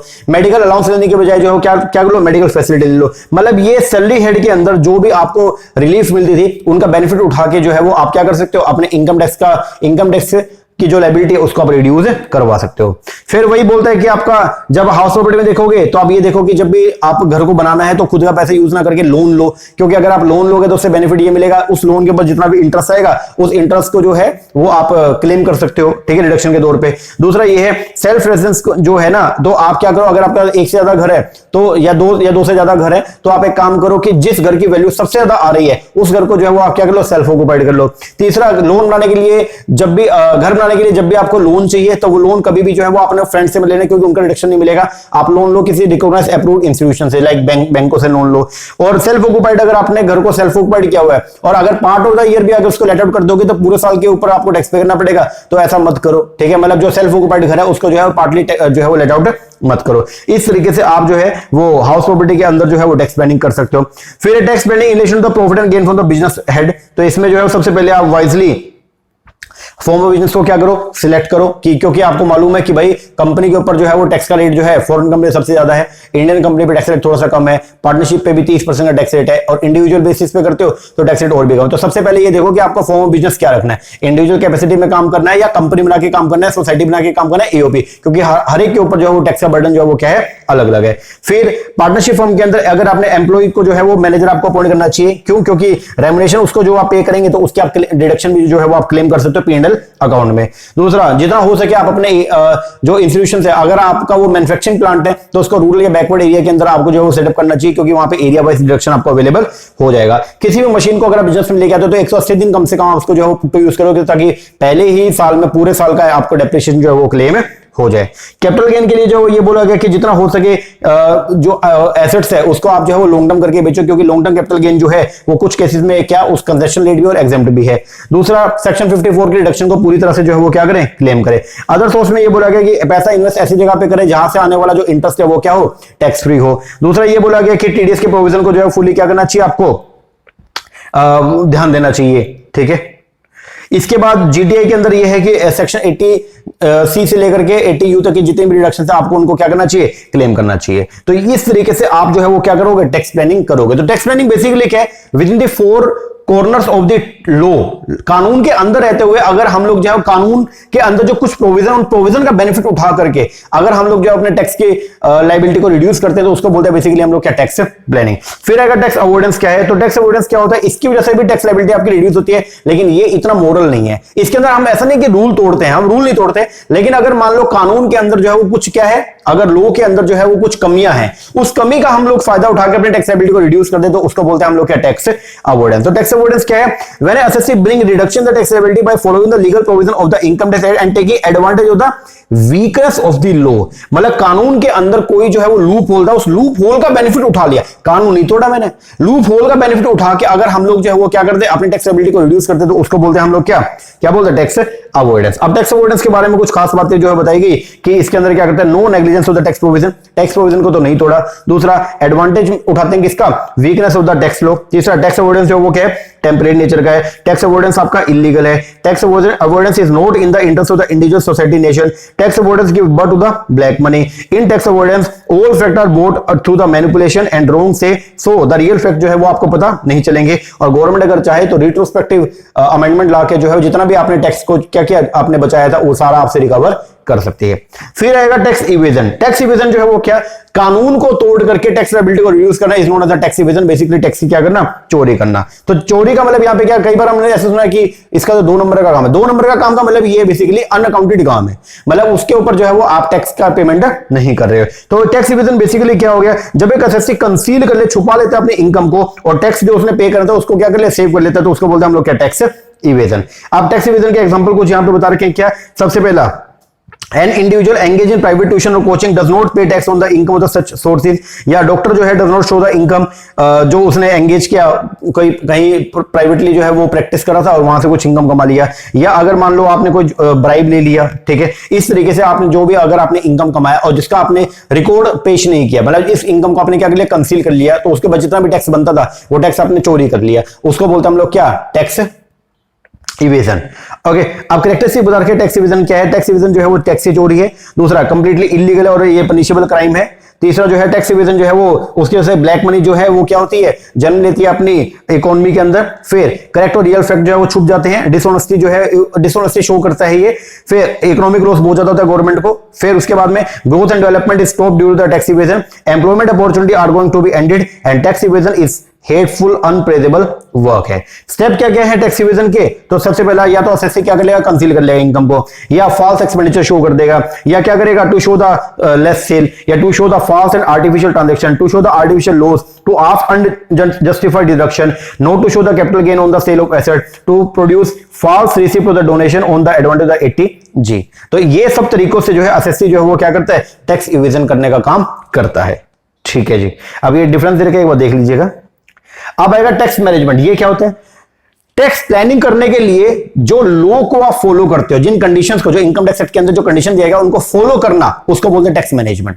तो टैक्स मैनेजमेंट जो है वो जुड़ा हुआ है किसी टैक्स प्लानिंग से। टैक्स प्लानिंग बहुत वाइडर कॉन्सेप्ट है, टैक्स प्लानिंग करने के लिए करना पड़ता है टैक्स मैनेजमेंट। अब टैक्स मैनेजमेंट है क्या, तो टैक्स प्लानिंग करने के लिए कुछ प्रोविजन आपको इनकम टैक्स एक्ट के अंदर दिए हुए हैं। उन इनकम टैक्स एक्ट में जो प्रोविजन दिए हुए हैं उनको क्या करना, फॉलो करना, उन कंडीशंस को क्या करना, यूज करना, उनको फॉलो करना, उसको बोलते हैं हम लोग क्या, टैक्स मैनेजमेंट। तो टैक्स मैनेजमेंट क्या है, टैक्स प्लानिंग करने के लिए जो कंडीशन आपको फॉलो करनी है उन कंडीशंस को फॉलो करना is known as a tax management. तो ये यहां पे बता भी रखा है क्या, टैक्स मैनेजमेंट जो है is in essential before the tax planning. The first step of the tax planning जो है वो क्या है, टैक्स मैनेजमेंट है। तो मतलब जो है इसका यहां पे बता रखा है आपको, ये क्या है, Before taking advantage of various exemption, rebate and reduction under the income tax various section, it is compulsory to follow the condition। ये compulsory है कि हम condition को क्या करें, follow करें। One which have been mentioned in the respective section, to follow the condition of that particular section is known as the tax management। तो tax planning करने के लिए ध्यान से सुनना, टैक्स प्लानिंग आपको करनी है और टैक्स प्लानिंग करने के लिए जिन प्रोविजंस को हम लोग फॉलो करते हैं उन प्रोविजंस को फॉलो करना is known as the tax management. तो टैक्स प्लानिंग से पहले जो आपको स्टेप उठाना पड़ता है that is known as the tax management. ठीक है जी, तो ये आपको बता रखे टैक्स मैनेजमेंट कैसे कैसे, एक बार देख लीजिएगा। इसके बाद आएगा जी आपका tax planning in respect of own और लीज। अगर मान लो कोई प्रॉपर्टी को अगर आपने जो है वो क्या करना है, परचेज करना है, या तो खरीदेंगे या फिर जो है वो क्या करेंगे, लीज पे ले, तो उसके लिए जो है वो कुछ बातें आपकी जो है डिपेंड करती है, मतलब खरीदें या लीज पे लें, आप उस डिसीजन कैसा लेंगे, तो वहां पे टैक्स लो भी बीच में आता है। सबसे पहले हम चेक करेंगे कैश पोजीशन। अगर आपके पास में सफिशिएंट कैश अवेलेबल है, ठीक है, तो या फिर आप जो है वो रिक्वायर्ड रेट ऑफ इंटरेस्ट से जो है वो पैसा बोरो कर सकते हो, तो आपको खरीदना चाहिए, नहीं तो आपको किस पे लेना चाहिए, लीज पे। फिर डेप्रिसिएशन, आप डेप्रिसिएशन अगर आप लीज पे लोगे तो आप डेप्रिसिएशन क्लेम नहीं कर सकते, लेकिन अगर आप जो है वो लोगे किसके ऊपर, परचेज करोगे तो आप डेप्रिसिएशन क्लेम कर सकते हो। डेप्रिसिएशन क्लेम करोगे तो आपका प्रॉफिट कम हो जाएगा और आपको टैक्स भी पे कम करना पड़ेगा। तो वहां पे आप लोग जो है वो क्या करते हो, बेसिकली यहाँ पे कैपिटल बस्टिंग प्रोसेस लगाने का काम करते हो। देखते हैं कि अपने को जो एसेट्स को खरीदना हमारे लिए ज्यादा फ्रूटफुल है और या फिर उसको जो है वो लीज पे लेना बेनिफिट है। मतलब बेसिकली हम ये देखते हैं कि जहां पे हमारा कैश के आउटफ्लो जो है वो कम हो, जहां पे मेरा कैश कम जाए, उस ऑप्शन को हम क्या करेंगे, ऑप्ट करेंगे। तीसरा ऑब्सोलेंस रिस्क, अगर आपने एसेट को परचेज कर लिया है, कल को वो टेक्नोलॉजी अगर आउटडेटेड हो गई है तो नुकसान आपका हो जाएगा, लेकिन अगर आपने किराए पे ले रखी है और टेक्नोलॉजी आउटडेट हो गया तो आप उसको वापस दे दोगे, आपका नुकसान नहीं होगा। फिर रेसिडुअल वैल्यू, ये बात हमेशा याद रखना कि जो रेसिडुअल वैल्यू और सैल्वेज वैल्यू होती है एसेट को सेल करने पर, वो मिलती है हमेशा ओनर को, लेसर को नहीं मिलती है, लेसी को नहीं मिलती है, ये बात ध्यान रखना। तो लीज के केस में आपको रेसिडुअल वैल्यू का बेनिफिट नहीं मिलेगा, लेकिन वही अगर मैं बात करता हूं किसका, परचेज का, तो परचेज में आपको रेसिडुअल वैल्यू का बेनिफिट मिलेगा।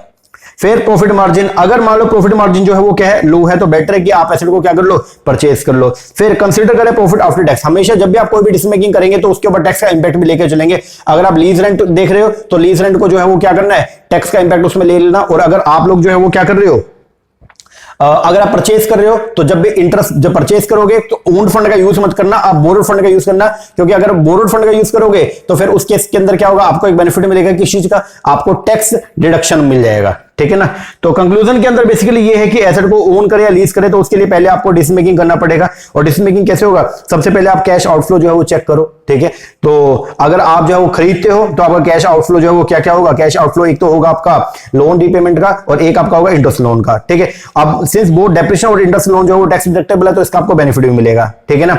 तो आपको बेसिकली ये देखना है कि और अगर आप लीज पे लोगे तो आपको आपका क्या क्या जाएगा, लीज पे लोगे तो एनुअल लीज रेंट जाएगा या अदर चार्जेस जाएगा। तो दोनों केस के अंदर आप लोग जो है present value of cash outflow निकालना, और जिस केस के अंदर present value of cash outflow जो आपको क्या जा रहा है, कम जा रहा है, उस ऑप्शन को हम लोग जो है वो क्या करेंगे, सिलेक्ट करेंगे। और इसको निकालने में हम लोग जो है वो टैक्स के जो प्रोविजन है उनको भी हम कंसीडर करते हैं।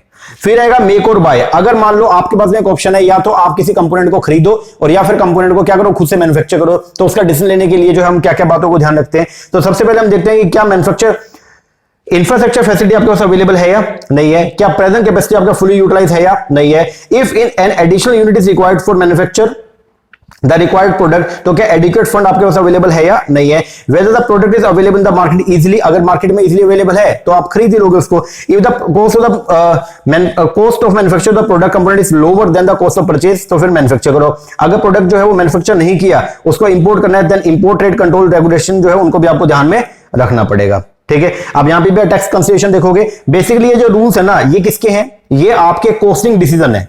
मतलब मेक और बाय जो डिसीजन है वो क्या है, आपका कोस्टिंग डिसीजन है। इसके अंदर आप कोस्टिंग को जो है वो कोस्टिंग के प्रोविजन को आप क्या करते हो, लगाने का काम करोगे। अब यहां पे बेसिकली आप जो है वो क्या करते हो, आप ये देखोगे अगर आपको बनाना है तो आप देखो कि क्या फैक्टर प्रोडक्शन आपके पास अवेलेबल है या नहीं है। दूसरा, इन्वेस्टमेंट कितनी चाहिए फिक्स एसेट के लिए। फिर क्या स्किल्ड और अनस्किल्ड लेबर आपके पास अवेलेबल है या नहीं है।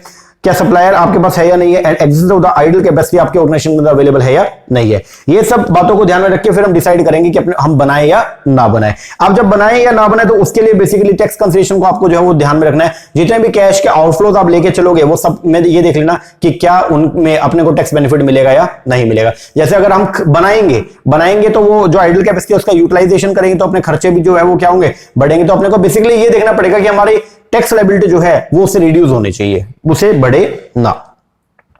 फिर रिपेयर रिप्लेसमेंट रिन्यूअल का अगर आपने जो कोई खर्चा करना है तो उसके लिए हम लोग पहले ये डिसाइड करते हैं कि रिपेयर का खर्चा अपना रेवेन्यू नेचर का कैपिटल, क्योंकि अगर रेवेन्यू नेचर का है तो हाथों हाथ जो है वो क्या मिल जाएगा, अपने को रिडक्शन मिल जाएगा 100% का। और अगर वो कैपिटल नेचर का तो धीरे धीरे करके अपने को क्या मिलेगा, रिडक्शन। तो कौन से खर्चे को रेवेन्यू, कौन से को आप कैपिटल बोलते हैं, जिस खर्चे से अगर मान लो हमारी एफिशिएंसी जो है वो क्या होती है, इंक्रीज हो जाती है, तो वो खर्चा हमारा क्या, कैपिटल नेचर का है। और जिससे हमारी एफिशिएंसी करंट कैपेसिटी जो है वो इंक्रीज नहीं होती है तो वो हमारा कैसा, रेवेन्यू नेचर का। तो एक बात ध्यान रखना, जितना हो सके कोशिश करें कि आप खर्चों को जो है वो रेवेन्यू नेचर का माने। रेवेन्यू नेचर का अगर ट्रीट करवा देंगे तो उससे क्या होगा, सारे के सारे रिडक्शन आप पहले साल ही क्लेम कर लोगे और आपका टैक्स लायबिलिटी क्या हो जाएगी, रिड्यूस हो जाएगी। लेकिन अगर वो कैपिटल नेचर का है तो उसकी रिडक्शन आपको धीरे धीरे करके मिलेगी। इसके बाद है शटडाउन या कंटिन्यू डिसीजन। शटडाउन या कंटिन्यू डिसीजन के अंदर हम लोग बेसिकली ये देखते हैं कि बिजनेस को जो है वो हम चलाते रहें या बिजनेस को हम क्या कर दें, बंद कर दें, ठीक है ना। शटडाउन करें या उसको कंटिन्यू करें। तो यहां पे हम लोग ये देखते हैं कि कैश आउटफ्लो अपने को कितना कितना हो रहा है, ठीक है ना। तो शटडाउन क्यों करना है, तो हम देखते हैं कुछ ये वो आ जाते हैं हमारे सामने, कुछ कंसिक्वेंसेज होते हैं, लाइक डिमांड हमारी कम हो रही है, फाइनेंशियल प्रॉब्लम आ गया, या टेक्नोलॉजी चेंज हो गया, टैक्सेस का हाई रेट हो या मिसमैनेजमेंट। इनकी वजह से हमको ये डिसीजन लेना पड़ता है कि भाई बिजनेस को क्या कर दें, शट डाउन कर दें। तो आपको क्या क्या बातें ध्यान रखिए। सबसे पहले बिजनेस लॉस, अगर आप बिजनेस को क्या कर दोगे, बंद कर दोगे, तो डिसकंटिन्यू लॉस को जो है वो आप कैरी फॉरवर्ड आगे कर सकते हो। अगर आपने उसको आगे दोबारा से क्या करना है, रन करना है, ठीक है। और उसके या फिर अगर आपने बंद करना है तो डिसकंटिन्यू बिजनेस के लॉस को जो है वो अगर कंटिन्यू बिजनेस से जो है वो आप सेट ऑफ करवा सकते हो। अनएब्जॉर्ब्ड डेप्रिसिएशन जो है उसको आप क्लेम कर सकते हो, किसी भी अदर हेड ऑफ इनकम से भी कर सकते हो, या उसको आप आगे इंडेफिनिट पीरियड के लिए आप कैरी फॉरवर्ड भी कर सकते हो। अगर एक पार्ट को आपने जो है डिसकंटिन्यू कर दिया प्रीवियस ईयर में, तो उसको जो है it can not be regard as discontinuation of the business in the previous year. तो उसको ये नहीं माना जाएगा कि आपने बिजनेस क्या कर दिया, बंद कर दिया। और the loss can be set of by the same person who has suffered the loss. इस बात का हमेशा ध्यान रखना। तो जब आप बिजनेस को जो है वो ये सोचो कि हम कंटिन्यू चलाएं या उसको शट डाउन कर दे, तो उसके लिए आपको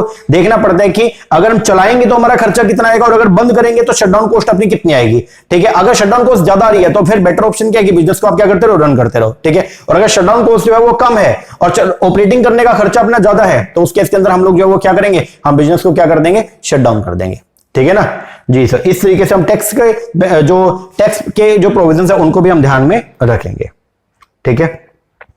कुछ जब आप बंद करोगे बिजनेस को तो कुछ जो रिडक्शन आपको मिलती थी वो क्या हो जाएंगी, विड्रॉल हो जाएंगी, ठीक है। फिर कुछ इनकम को आपको डीम्ड इनकम, जैसे मान लीजिए अगर आपने कोई एसेट लगा रखी थी, यूज कर रहे थे उसको, ये साइंटिफिक रिसर्च के लिए, फैमिली प्लानिंग के लिए आपने कोई एसेट को लगा रखा था, और अब क्योंकि ये एसेट वो होती है जिनके पहले साल आपको रिडक्शन मिल जाती है, अब अगर कल को आप इनको क्या सेल ऑफ करोगे तो जितना भी पैसा मिलेगा वो सारा का सारा आपका क्या होगा, आपका इनकम मानी जाएगी, ठीक है। डेप्रिशिएबल एसेट को बेचोगे तो वहां से क्या आएगा, शॉर्ट टर्म कैपिटल गेन या शॉर्ट टर्म कैपिटल लॉस आएगा, इस बात का ध्यान रखना। या अदर एसेट को बेचोगे तो वहां से भी कुछ आपको गेन आएगा, तो आपको ये देखना पड़ेगा कि भाई ये जितना भी पैसा आ रहा है उसके ऊपर अपने को टैक्स का बेनिफिट कितना मिल रहा है, ठीक है ना।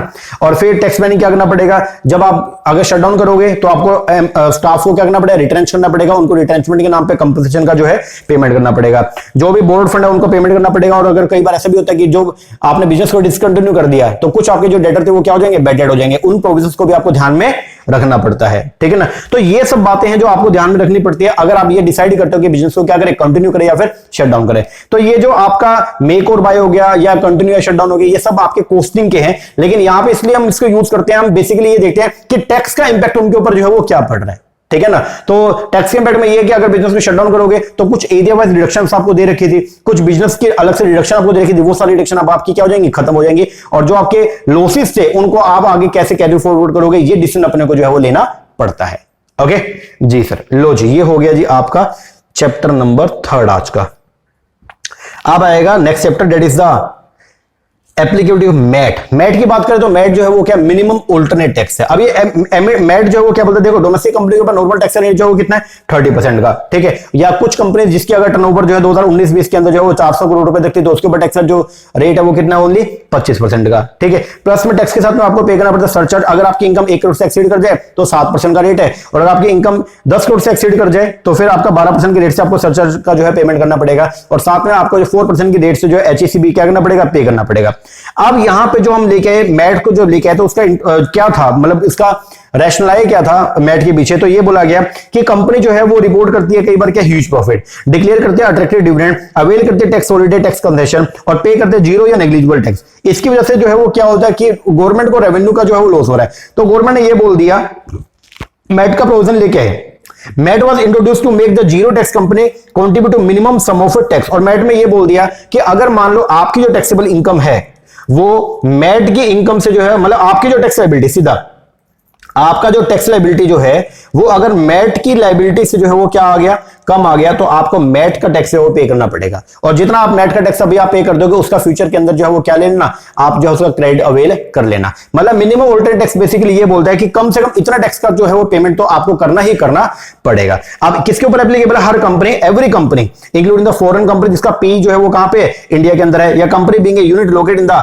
IFSC, तो इसको भी, इसके ऊपर भी जो है वो मैट के प्रोविजन आपके एप्लीकेबल हो जाएंगे। लेकिन किसके ऊपर नहीं है, अगर कोई कंपनी एंगेज है लाइफ इंश्योरेंस बिजनेस के अंदर, या अगर कोई फॉरेन कंपनी जिसका पी जो इंडिया के अंदर नहीं है, या कोई फॉरेन कंपनी जिसको इंडिया में कंपनी के अंदर रजिस्टर होने की अनुमति नहीं थी, तो उसके ऊपर जो है वो आपका मैट के प्रोविजन एप्लीकेबल नहीं होगा। मैट कब एप्लीकेबल होगा, अगर आपका जो बुक प्रॉफिट है वो, अगर आपने जो इनकम टैक्स जो आपने क्लेम किया, इनकम टैक्स जो आपने क्या किया था, कंप्यूट किया था, ठीक है, वो आपके बुक प्रॉफिट के 15% से भी जो है वो क्या आ गया, कम आ गया, तो वहां पे आपका मैट का प्रोविजन जो है एप्लीकेबल हो जाएंगे। रेट ऑफ टैक्स के कितना है, नॉर्मल कंपनी के ऊपर जो है वो 15% है, और अगर कोई कंपनी IFSC के अंदर जो लोकेटेड है तो उसके ऊपर कितना है, 9%। बेसिकली मैट ये बोलता है आप पहले नॉर्मल टैक्स रेट निकाल लो, कंपनी जो है वो क्या करे, नॉर्मल टैक्स लायबिलिटी कंप्यूट कर ले, और फिर कंपनी जो है वो यहां पे क्या करेगी, कंपनी देखे अपने बुक प्रॉफिट, कंपनी के बुक प्रॉफिट जितने हैं उन बुक प्रॉफिट का 15% इनकम ले ले, ठीक है, और फिर उसके ऊपर टैक्स निकाल ले। अगर मान लो मैट का टैक्स जो कंपनी एक्चुअल टैक्स जो है वो कम है और ये 15% जो बुक प्रॉफिट अगर ज्यादा रहा है, तो आपको 15% जो बुक प्रॉफिट जो टैक्स का पेमेंट करना पड़ेगा। और एक बार अगर आपने कर दिया तो फिर बाद में उसका क्रेडिट जो है वो अवेल कर सकते हो।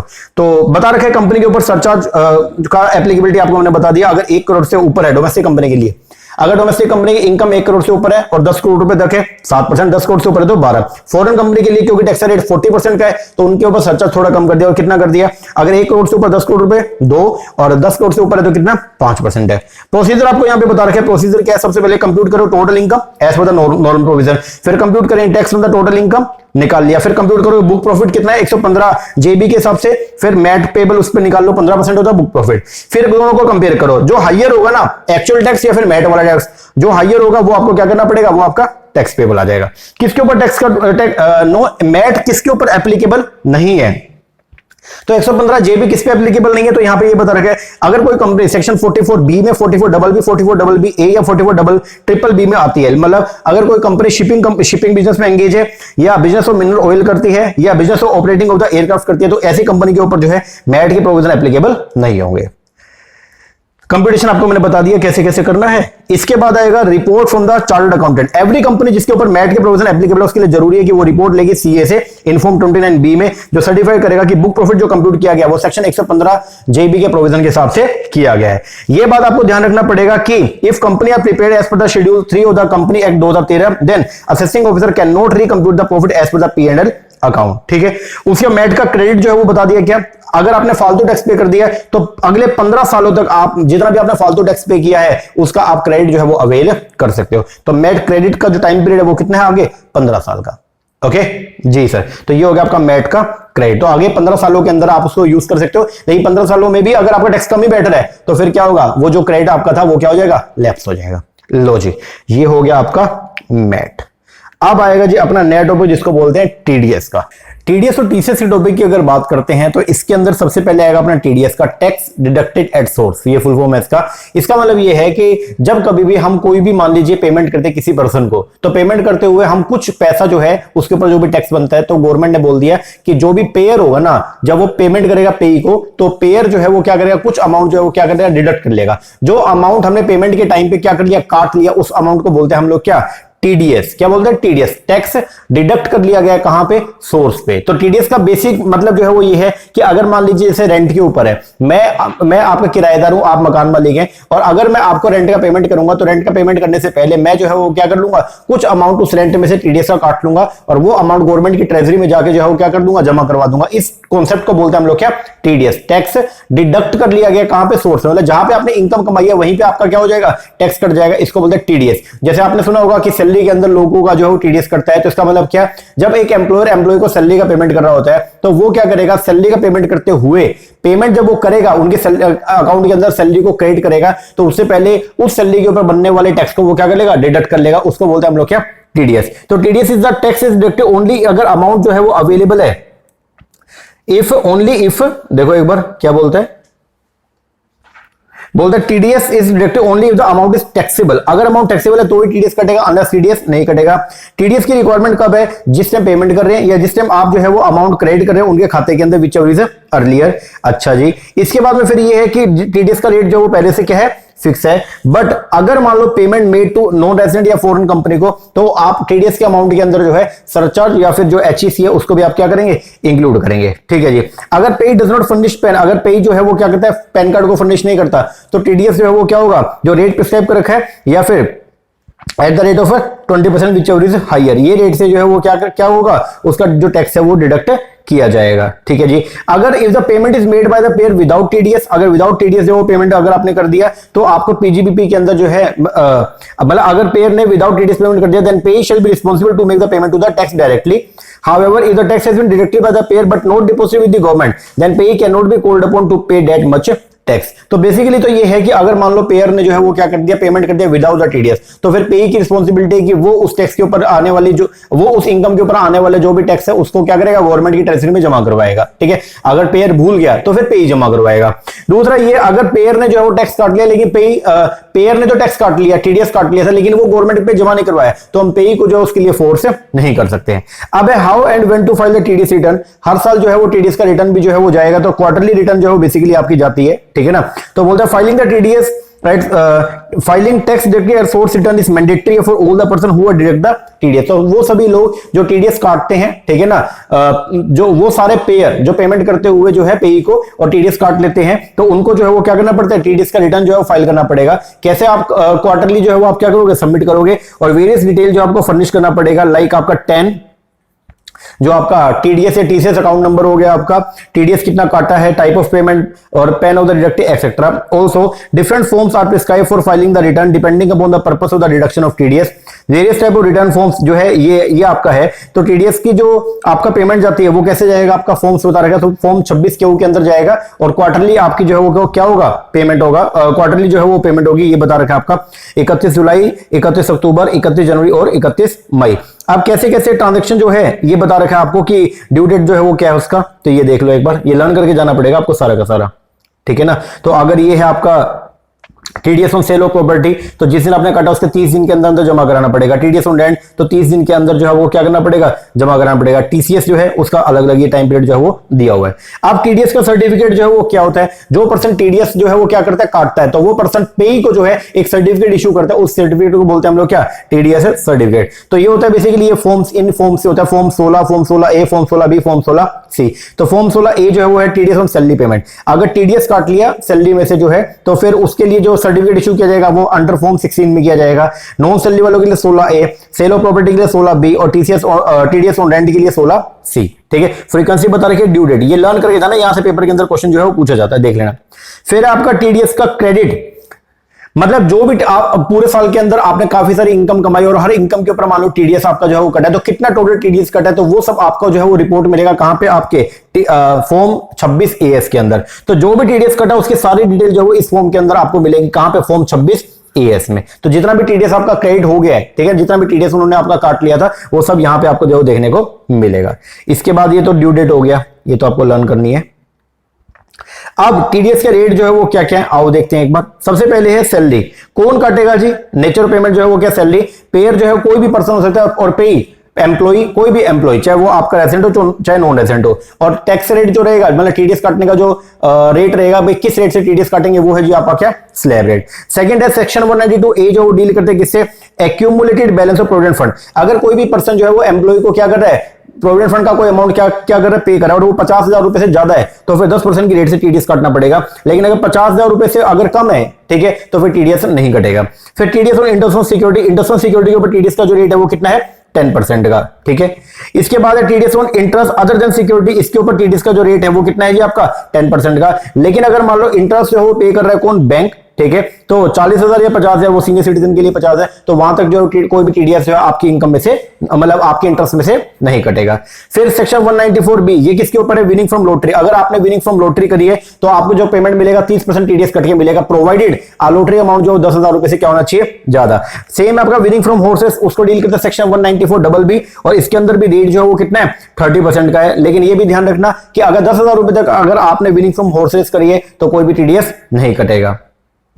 इसके बाद टीडीएस ऑन कॉन्ट्रैक्ट, अगर किसी भी पर्सन ने दूसरे पर्सन को कॉन्ट्रैक्ट दिया और उसने उसके लिए काम किया, और जब हम पेमेंट करेंगे तो पेमेंट करते हुए हम जो है वो क्या करेंगे, टीडीएस काटेंगे। अगर कॉन्ट्रैक्टर जो है वो कौन है जी, आपका इंडिविजुअल एचयूएफ है, तो टीडीएस का रेट रहेगा 1%। और अगर मान लो कॉन्ट्रैक्टर जो है वो कोई और है, तो फिर मतलब अदर देन इंडिविजुअल एचयूएफ है, तो टीडीएस का रेट जो रहेगा कितना, 2%। जैसे अगर मैं पेमेंट करूं कॉन्ट्रैक्टर को, ठीक है, अब कॉन्ट्रैक्टर को मैंने पेमेंट किया और कॉन्ट्रैक्टर इंडिविजुअल एचयूएफ था, तो मैं टीडीएस काटूंगा टोटल अमाउंट में से कितना, 1% का। और अगर कॉन्ट्रैक्टर जो है वो कौन, इसके अलावा कोई और है, मान लो कोई कंपनी है, तो उसके लिए टीडीएस का जो रेट है वो कितना है आपका, 2% का। लेकिन ये ध्यान रखना, अगर सिंगल पेमेंट आप सिर्फ 30,000 रुपए तक की कर रहे हो, कोई टीडीएस नहीं काटना। और एग्रीगेट पेमेंट पूरे साल में 1 लाख रुपए तक की कर रहे हो, तो भी आपको कोई टीडीएस काटने की रिक्वायरमेंट नहीं है। इसके बाद है जी, अगर कोई इंश्योरेंस कंपनी जो है वो अपने बंदों को, या फिर उन्होंने जो अपने एम्प्लॉइज है उनके पास में, अगर उनको जो है वो क्या करती है, इंश्योरेंस कमीशन पे करती है, तो उस कमीशन के ऊपर कंपनी टीडीएस काटेगी 5% की रेट से, प्रोवाइडेड अगर कमीशन का अमाउंट जो 15,000 रुपए से क्या है, ज्यादा। तो इंश्योरेंस कमीशन को जो है वो डील करता है कौन, सेक्शन 194D। 194D जो है वो आपका लाइफ इंश्योरेंस पॉलिसी। अगर मान लो आपको लाइफ इंश्योरेंस पॉलिसी का पैसा मिलता है, ठीक है, तो फिर उस केस के अंदर जो है वो क्या 5% की रेट से जो है वो टीडीएस क्या होगा, कटेगा। लेकिन ये बात ध्यान रखना कि 1 लाख रुपए से जो है अगर वो क्या ज्यादा है, तो फिर आपको जो है वो टीडीएस आपका कटेगा 5%, नहीं तो फिर क्या रहेगा, वो एग्जेम्प्ट रहेगा। इसके बाद है टीडीएस ऑन पेमेंट और नॉन रेजिडेंट। अगर मान लो बाहर से कोई बंदा इंडिया के अंदर जो है वो खेलने आया और यहाँ पे आके कुछ पैसा कमा के जा रहा है, तो मतलब नॉन रेजिडेंट स्पोर्ट्समैन है या कोई भी एंटरटेनर है, तो उसको जब हम पेमेंट करेंगे तो पेमेंट करते हुए 20% की रेट से जो टीडीएस काट लेंगे। लेकिन क्योंकि वो नॉन रेजिडेंट है तो टीडीएस का रेट अमाउंट तो कितना 20% का है, और साथ में जो सेस का पैसा जो है 4% की रेट से वो भी उससे जो चार्ज किया जाएगा। इसके बाद है सेक्शन 194G, ये है आपका TDS on commission on sale of lottery ticket. अगर किसी पर्सन ने जो है वो लॉटरी टिकट जो वो सेल करे, तो डिस्ट्रीब्यूटर जो है ना बेसिकली, तो वो अगर मान लो क्या कर रहा है, डिस्ट्रीब्यूटर था, उसने आगे बंदे रख रखे थे और उनको वो कमीशन पे करता है, क्योंकि वो उसके यहाँ पे लॉटरी टिकट जो है वो क्या करते हैं, सेल करने का काम करते हैं। तो जो उनको कमीशन वो पे करेगा उसके ऊपर 5% की रेट से टीडीएस काटेगा, प्रोवाइडेड 15,000 से वो अमाउंट ज्यादा होनी चाहिए, अगर 15,000 से कम है तो कोई भी टीडीएस नहीं कटेगा। फिर सेक्शन 194H जो है वो डील करता है किसको, TDS on commission and brokerage. ये है अगर एनी पर्सन, चाहे वो other the individual HUF not liable to the tax audit, अगर वो पेमेंट करते हैं किसी पर्सन को, तो फिर कमीशन या ब्रोकरेज के नाम पे टीडीएस कटेगा कितना, 5%, प्रोवाइडेड वो 15,000 रुपए से ज्यादा होना चाहिए।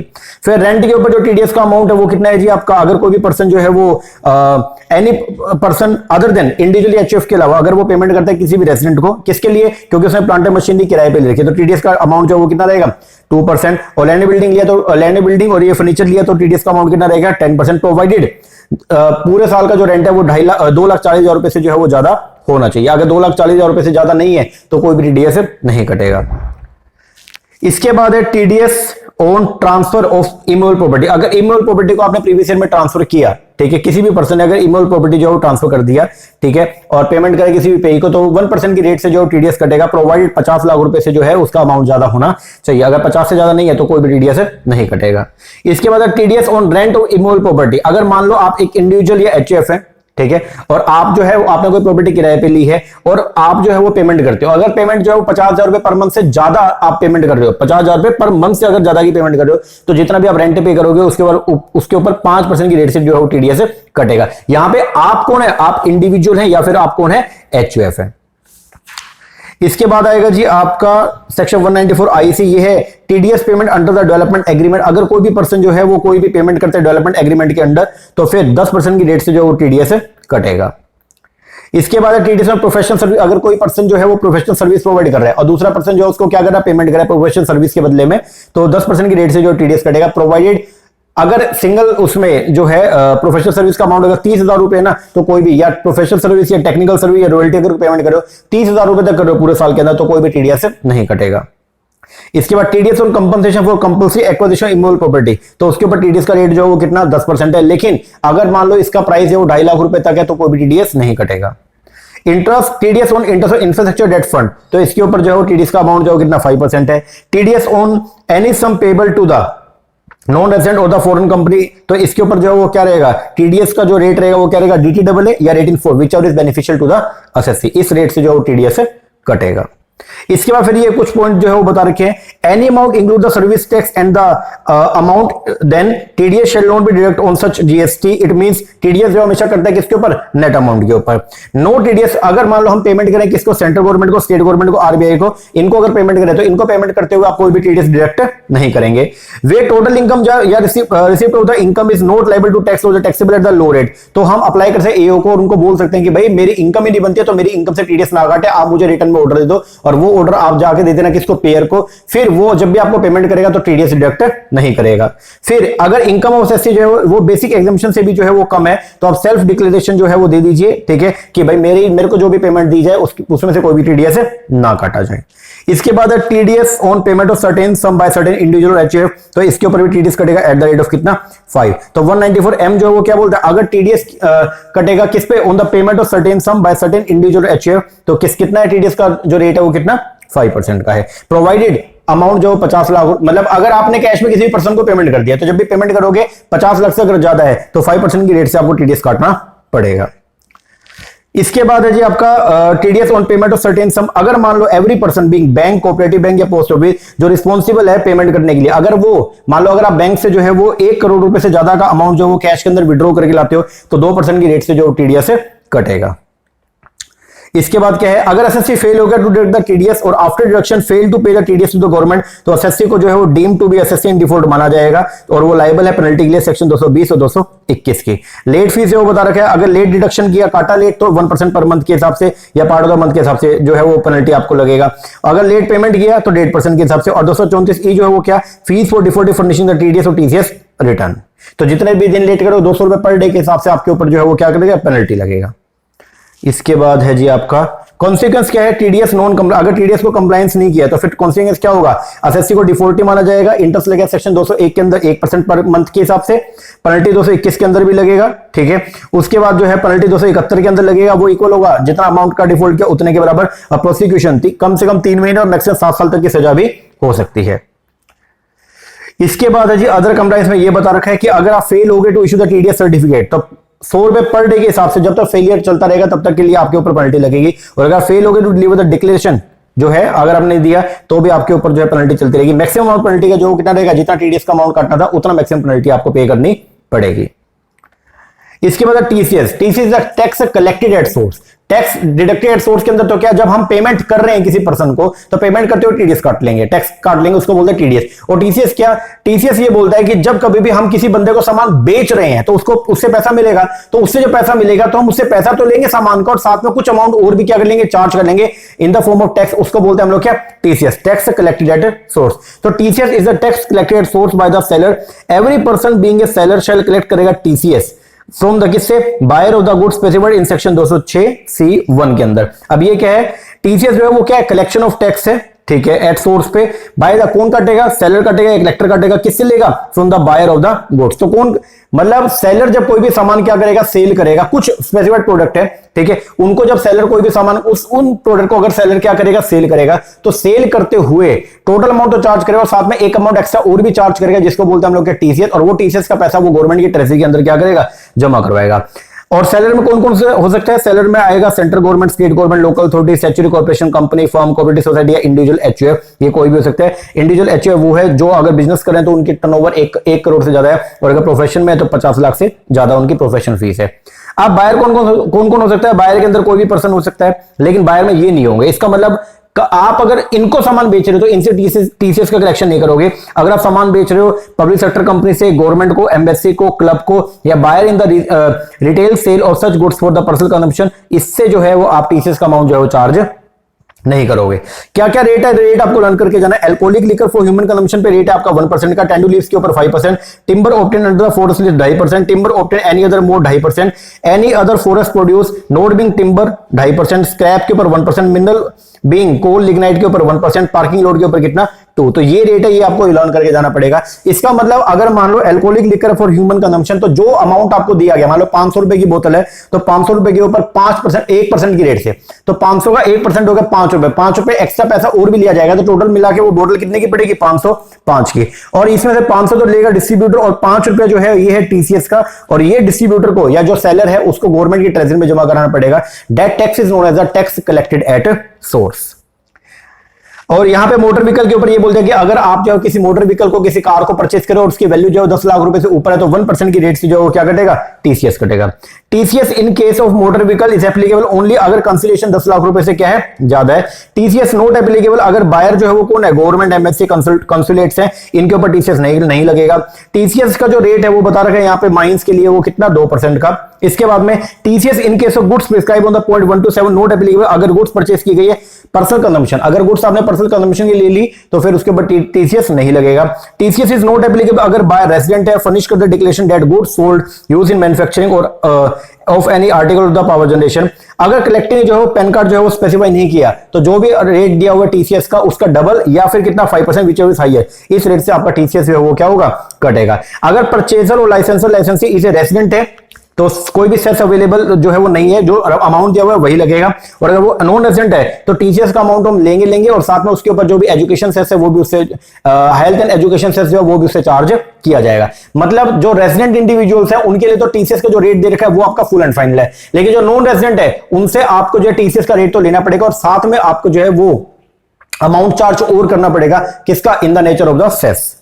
इसके बाद मैंडेटरी फर्निशिंग होता है पैन कार्ड जो आपको फर्निश करना पड़ेगा, अगर नहीं करेंगे तो ट्वाइस द रेट या फिर 5% विच इज हायर वो आपको पे करना पड़ेगा। ठीक है जी।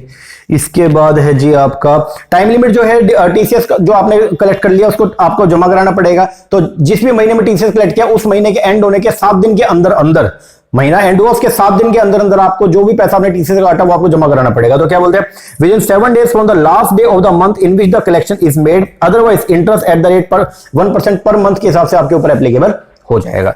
ये है जी आपका टीसीएस का। इसके बाद आएगा एडवांस टैक्स। एडवांस टैक्स की बात करते हैं तो ये जो है एप्लीकेबल है किसके ऊपर, एडवांस टैक्स डील करते हैं सेक्शन 208, और ये बोलता है अगर कोई असेसी जिसका टोटल टैक्स पूरे साल के अंदर जो है वो 10,000 या उससे ज्यादा का है तो उसके ऊपर जो है एडवांस टैक्स का प्रोविजन लग जाएगा। किसके ऊपर एप्लीकेबल नहीं है, अगर मान लो कोई रेसिडेंट इंडिविजुअल है, पहली बात तो कौन है, रेसिडेंट इंडिविजुअल है, दूसरा सीनियर सिटीजन है, सीनियर सिटीजन कौन, जिसकी एज जो 60 साल या उससे ज्यादा है और उसकी पीजीबीपी हेड से अगर कोई इनकम नहीं है तो उसके ऊपर आपका जो है एडवांस टैक्स के प्रोविजन एप्लीकेबल नहीं होंगे।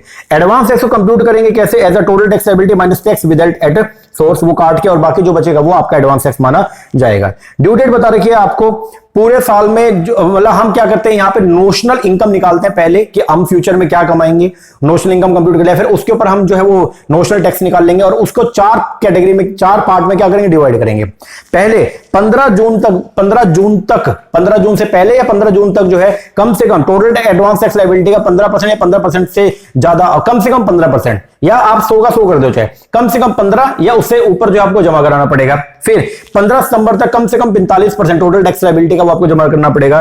फिर 15 दिसंबर तक कम से कम जो है 75% आपको जमा करना पड़ेगा और 15 मार्च तक 100% ऑफ द अमाउंट आपको जमा करना पड़ेगा। लेकिन अगर आपने प्रिजम्पटिव टैक्सेशन स्कीम सेक्शन 44 को ऑप्ट किया हुआ है तो फिर आपके लिए जो है वो 4 बार आने की जरूरत नहीं है, एक ही बार सीधा 15 मार्च तक आपको 100% जो अमाउंट है वो क्या करना पड़ेगा, जमा करवाना पड़ेगा। इसके बाद इसमें मेन बात जो है वो ये है इंटरेस्ट का। अगर आप कंप्लाई नहीं करते तो 3 सेक्शन 234 ए, बी और सी।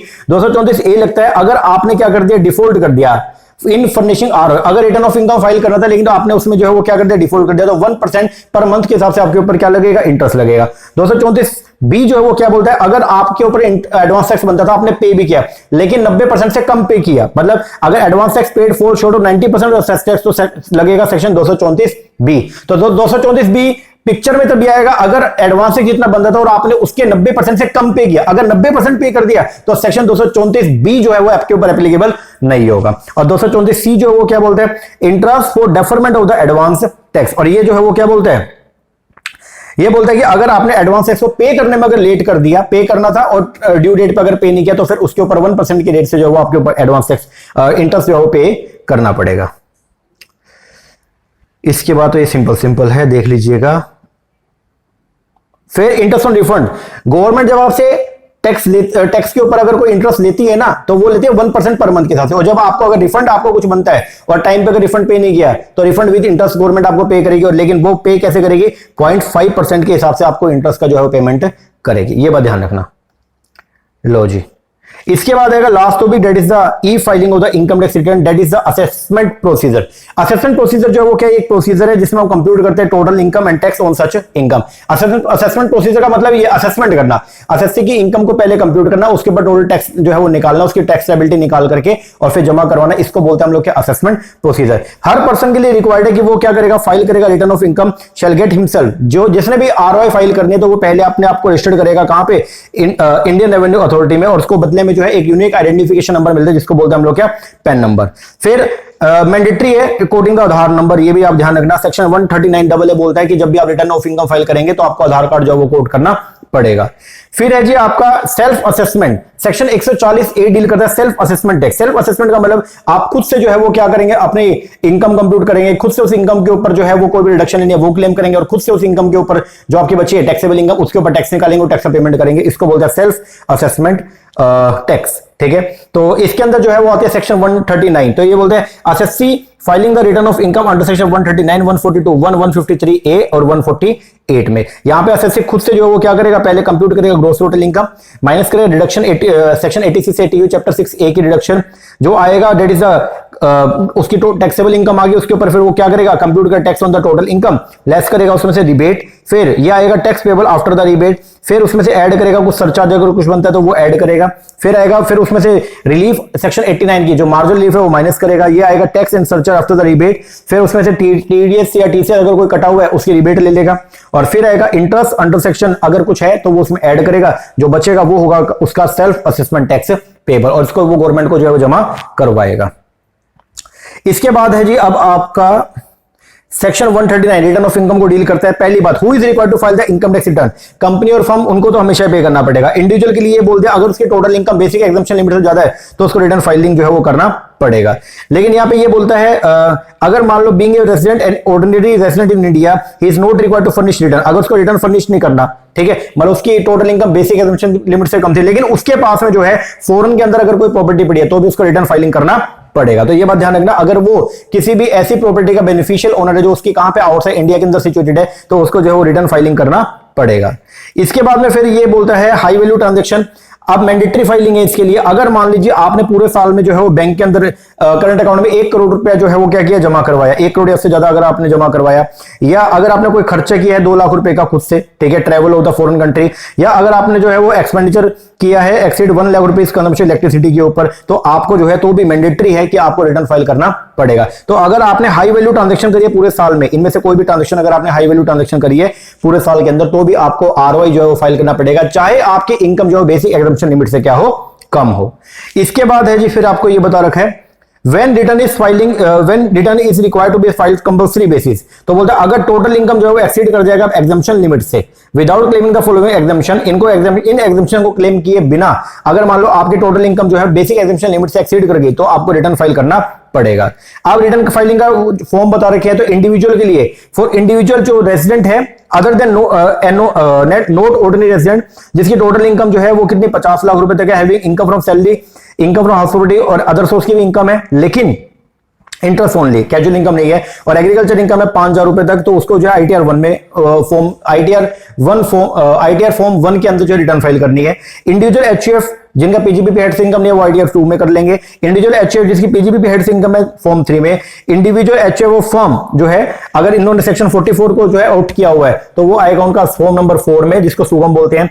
For person other than individual HUF, बाकी इनके अलावा कोई भी केस के अंदर तो आएगा फॉर्म नंबर 5। कंपनी के लिए फॉर्म नंबर 6, चैरिटेबल ट्रस्ट जो है उनके लिए फॉर्म नंबर 7, ये ध्यान रखना। अब आएगा जी आपका ड्यू डेट। ड्यू डेट जो है वो क्या है, अगर मान लो आप जो है वो है नॉर्मल असेसी, तो आपके लिए ड्यू डेट जो है वो 31 जुलाई, अभी कल था तो वो खत्म हो गया, ठीक है। अगर आप जो है कंपनी है या अदर पर्सन जिसके अकाउंट जो वो ऑडिट होने अंडर द एक्ट, या working partner of the firm whose accounts are audit, अगर ये इनमें से कोई भी केस आपके ऊपर अगर एप्लीकेबल है तो आपको जो है वो क्या 31 अक्टूबर तक रिटर्न फाइल करना है। और अगर आप असेसी है जिसमें सेक्शन 92E ट्रांसफर प्राइसिंग वाला रूल मतलब अगर एसोसिएट एंटरप्राइज के साथ में अगर आपने कोई भी इंटरेस्टेड ट्रांजैक्शन करी है तो क्योंकि आपको डॉक्यूमेंट इकट्ठा करने में थोड़ा टाइम लगेगा तो इसलिए आपके टाइम लिमिट जो कितना कर दिया 30 नवंबर। फिर इंटरेस्ट का सेक्शन आपको मैंने बता दिया 234A, अगर रिटर्न फाइल करनी थी और टाइम पे अगर फाइल नहीं करी तो सेक्शन 234A में 1% पर मंथ के हिसाब से आपको जो है वो इंटरेस्ट पे करना पड़ेगा।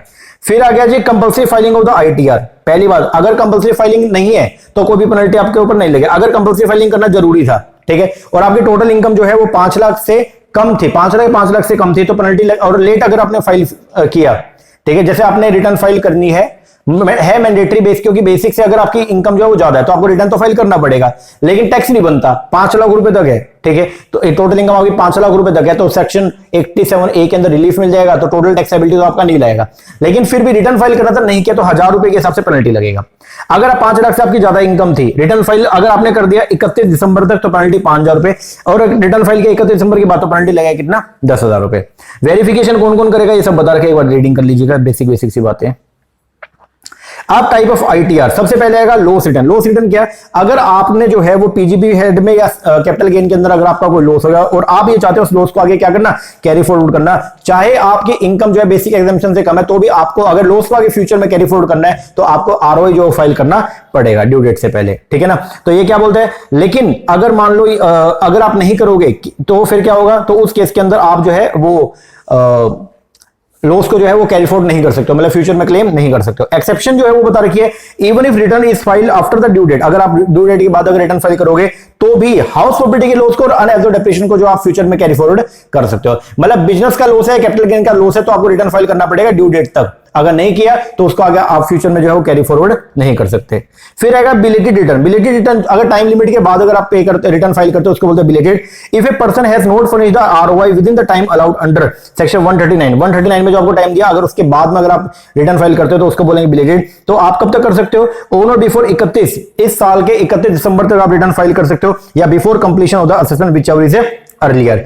अब refund can be claim only in the return under section 139(1), 139(4), 139(5), ये बात ध्यान रखना। और एक होता है आपका रिवाइज रिटर्न। रिवाइज रिटर्न मतलब रिटर्न फाइल कर दी लेकिन उसमें कुछ बाद में कमियां मिली, तो उस खामी को अगर दूर करना तो उसके लिए आती है कौन सा, रिवाइज रिटर्न। उसके लिए सेक्शन कौन सा, 139(5). 139(5) जो है वो क्या बोलता है, if a person having furnished the ROI with in the time allowed under 139(1) या 139(4), अगर इनके अंदर उसने पे रिटर्न फाइल कर दिया और बाद में उसको डिस्कवर किया any error or any wrong statement, then he may furnish a revise return of income at any time on or before 31 December at the end of the relevant assessment year or before completion the assessment. एक special बात ध्यान रखना, belated return can also be revise, लेकिन 142(1) की return जो है उसको आप रिवाइज नहीं कर सकते। तो ये जो बिलेटेड रिटर्न है इसको आप जो है वो रिवाइज कर सकते हो, ये बात ध्यान रखना। इसके बाद आएगा 139(9) defective return. A return shall be considered as defective, एक रिटर्न को डिफेक्टिव माना जाएगा अगर it is accompany by all the necessary document mention in this. अगर सारे डॉक्यूमेंट लगा दे तो डिफेक्टिव नहीं है तो वैलिड रिटर्न है, लेकिन अगर मान लो जो डॉक्यूमेंट लगाते हैं अगर डॉक्यूमेंट नहीं लगाया तो उसको डिफेक्टिव रिटर्न माना जाएगा। अगर ए उसको डिफेक्टिव मानता है तो वो क्या इंटीमेट करेगा इस डिफेक्ट के बारे में किसको, एसएससी को, और उसको अपॉर्चुनिटी देगा कि आप 15 दिन के अंदर उसको क्या कर लो, रेक्टिफाई कर लो। इसके बाद सेक्शन 143(3) ये है आपका स्क्रूटनी असेसमेंट या रेगुलर असेसमेंट। अगर मान लीजिए आपने रिटर्न फाइल किया और एओ को अगर लग रहा है कि उसकी करेक्टनेस या जेन्युइननेस के ऊपर कोई उसको इशू लग रहा है तो वो उसके क्या करेगा, स्क्रूटनी जो है वो करवाएगा। स्क्रूटनी रिटर्न के अंदर जो है गहनता से जांच किया जाएगा, तो उसके लिए एओ पहले आपको नोटिस सर्व करेगा 143(2) का। एसएससी जो है वो अपने आर्गुमेंट प्लेस करेगा एंड प्रोड्यूस करेगा particular as required in support of the claim. फिर एओ जो है वो क्या करेगा, shall take into account all relevant material gathered by him and also the evidence produced by the SSC.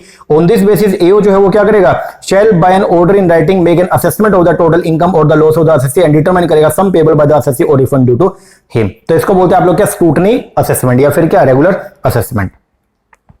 इसके बाद बेस्ट जजमेंट। अगर मान लीजिए बार एओ ने आपको ऑर्डर पास किया था कि आप रिटर्न फाइल किए लेकिन आपने नहीं किया, तो एओ अपने भी यहाँ पे जो है वो आपकी इनकम की असेसमेंट करके और जो है वो क्या कर देगा, मतलब आपकी इनकम असेस कर देगा, अपने हिसाब से बता देगा भाई इतना इनकम आपकी बनती है, इतना टैक्स बनता है, पे करो। उसको बोलते हैं बेस्ट जजमेंट असेसमेंट।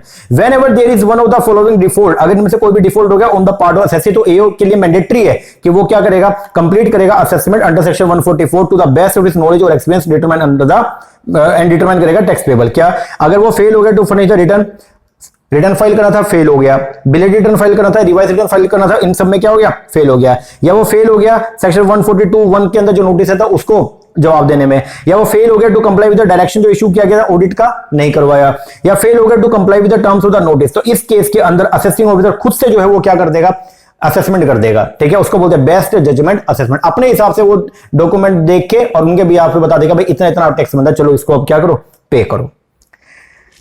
लेकिन बेस्ट जजमेंट असेसमेंट करने से पहले, बेस्ट जजमेंट असेसमेंट को एक्स पार्टी असेसमेंट बोलते हैं, और लेकिन वो करने से पहले वो क्या करेगा, एसएससी को एक बार जो है वो शोकॉस नोटिस है वो भेजेगा। इसके बाद इनकम टैक्स अथॉरिटी में सबसे टॉप पे है आपका सीबीडीटी, उसके बाद आता है DGIT director general of income tax, इसके बाद में फिर DIT principal director of income tax, फिर आएगा CIT commissioner of income tax, या ये एडिशनल डायरेक्टर या एडिशनल सीआईटी या एडिशनल सीआईटी, ये आपका सीआईटी उसके बाद में फिर आएगा जॉइंट डायरेक्टर ऑफ, फिर उसके बाद में आएगा DCIT deputy commissioner of income tax, फिर आएगा जी आपका ACIT assistant commissioner income tax, फिर उसके नीचे आईटीओ, फिर टीआरओ, और फिर आएगा क्या, inspector of the income tax. तो इस तरीके से हियरार्की जो है वो रन करती है, ध्यान रखना। इसके बाद जी 142(1) का नोटिस, इसके अंदर क्या है, notice can be issue by AO, notice कौन इशू करेगा, असेसिंग ऑफिसर जो है वो क्या करेगा, इशू करेगा विदाउट एनी टाइम लिमिट। अगर आरओआई फर्निश नहीं किया सेक्शन 139(1) में, तो वो नोटिस इशू करेगा कि आप रिटर्न को क्या करो, फाइल करो। अगर आरओआई फर्निश कर दी थी, रिटर्न ऑफ इनकम फर्निश कर दिया, तो फिर वो क्या करेगा, नोटिस इशू करेगा और बोलेगा to produce the required books of accounts and document, हमारे सामने क्या करो, पेश करो। Books of accounts and document should not date to the period more than 3 year, 3 साल तक के पूरा पिछले 3 साल तक का रिकॉर्ड मांग, उससे पहले का नहीं। To furnish such information writing including a statement of asset liability as may be required by the AO, तो क्या बोलेगा, प्रायर अप्रूवल द जेसीआईटी, उसके लिए क्या है, नेसेसरी है। मतलब रिटर्न फाइल नहीं किया तो बोलेगा रिटर्न फाइल करो, और रिटर्न फाइल कर दिया तो डॉक्यूमेंट आपसे मंगवा सकता है वेरिफिकेशन करने के लिए। अगर आप फेल हो गए डॉक्यूमेंट को सर्व करने में, तो वो क्या करेगा, अपने हिसाब से आपकी असेसमेंट कर देगा, जिसको बोलते हैं बेस्ट जजमेंट असेसमेंट, और आपके ऊपर पेनल्टी भी 10,000 रुपए फॉर ईच डिफॉल्ट के हिसाब से हो सकता है, और प्रोसिक्यूशन जो है वो कितना, 1 साल तक की सजा भी हो सकती है। इसके बाद है जी 143(2) का जो नोटिस है, इसके अंदर क्या बताया गया, 143(2) का नोटिस आएगा, रिटर्न इज फाइल किया गया और pursuant to the notice 142(1) of the act, and AO के लिए वो जरूरी है और उसको लगता है expedient to ensure that the assessee has not कि एसएससी ने जो है इनकम को कभी कम तो नहीं दिखाया, कंप्यूटेड लॉस का एक्सेस तो नहीं दिखाया, या टैक्स को अंडर पे तो नहीं किया, तो वो क्या करेगा 143(2) का नोटिस है वो क्या करेगा, सर्व करेगा। ठीक है, अब असेसिंग ऑफिसर ने जो नोटिस आपको भेज दिया, अब उस नोटिस के खिलाफ जो है या उसने डिमांड ऑर्डर निकाल दिया, तो अब जो है वो जा सकते हो कहां, अपील में। अपील के लिए क्या बता रखा है, पहली बात तो एक नया सिस्टम आ गया, that is of faceless assessment procedure. Prime minister of India ने जो है वो क्या किया 2020 के अंदर जो है ट्रांसपेरेंट टैक्सेशन प्लेटफॉर्म जो प्रोवाइड किया, जिसमें faceless assessment appeal and tax payer charter का सिस्टम है, मतलब ऑनलाइन चलेगा। ठीक है, मोटो ये है maximum governance with the minimum government. Appeal जो है वो क्या होगा, अगर मान लो सेक्शन 139 के अंदर जो है आपने रिटर्न फाइल किया, फिर असेसिंग ऑफिसर ने इशू विद स्क्रूटनी नोटिस, और उसके बेस पर उसने ऑर्डर को पास कर दिया कि नहीं मेरे हिसाब से टैक्स ज्यादा बनता है, तो अब आप अगर मान लो उससे संतुष्ट है तो आप टैक्स पेमेंट का, संतुष्ट नहीं है तो आप रिटर्न फाइल करोगे। ठीक है, अपील में जाओगे, अपील सबसे पहले जाएगी कहां पे, CIT commissioner of income tax, वहां से सेटिस्फाई तो ठीक है, नहीं सेटिस्फाई तो आगे जाएगी आईटीएटी में 60 दिन के अंदर, सेटिस्फाई तो ठीक नहीं तो आगे जाएगी हाई कोर्ट के अंदर, सेटिस्फाई हो तो ठीक नहीं जाएगी तो सुप्रीम कोर्ट में, और सुप्रीम कोर्ट में जाएगी तभी, अगर सुप्रीम कोर्ट में आप खुद से अपील फाइल नहीं कर सकते, सुप्रीम कोर्ट के अंदर जो है वो क्या होगा, हाई कोर्ट को अगर लगता है कि ये मुद्दे के ऊपर क्लैरिफिकेशन सुप्रीम कोर्ट से चाहिए तो वो अपील जाएगी कहां पे, आपका सुप्रीम कोर्ट में। तो ये आपका रहता है क्या, अपील का प्रोसीजर।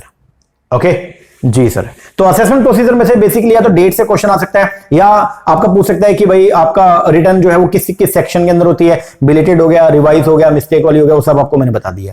ठीक है ना जी सर, तो ये इनकम टैक्स के हमने कुछ हमारे टॉपिक बचे हुए थे वो हमने रिवाइज कर लिया। तो आज की क्लास में हमने इंटरनेशनल टैक्सेशन, जिसमें double taxation avoidance agreement plus में टीपी वो किया, साथ में हम लोगों ने कॉर्पोरेट टैक्सेशन कर लिया, और साथ में हम लोगों ने एडवांस टैक्स, टीडीएस, टीसीएस और अपना रिटर्न फाइलिंग का ये वाला टॉपिक भी कंप्लीट कर लिया। तो इसको आप निपटाइए, बाकी अब मैनेजमेंट का जो रह गया वो करता है आप अपनी नेक्स्ट क्लास में।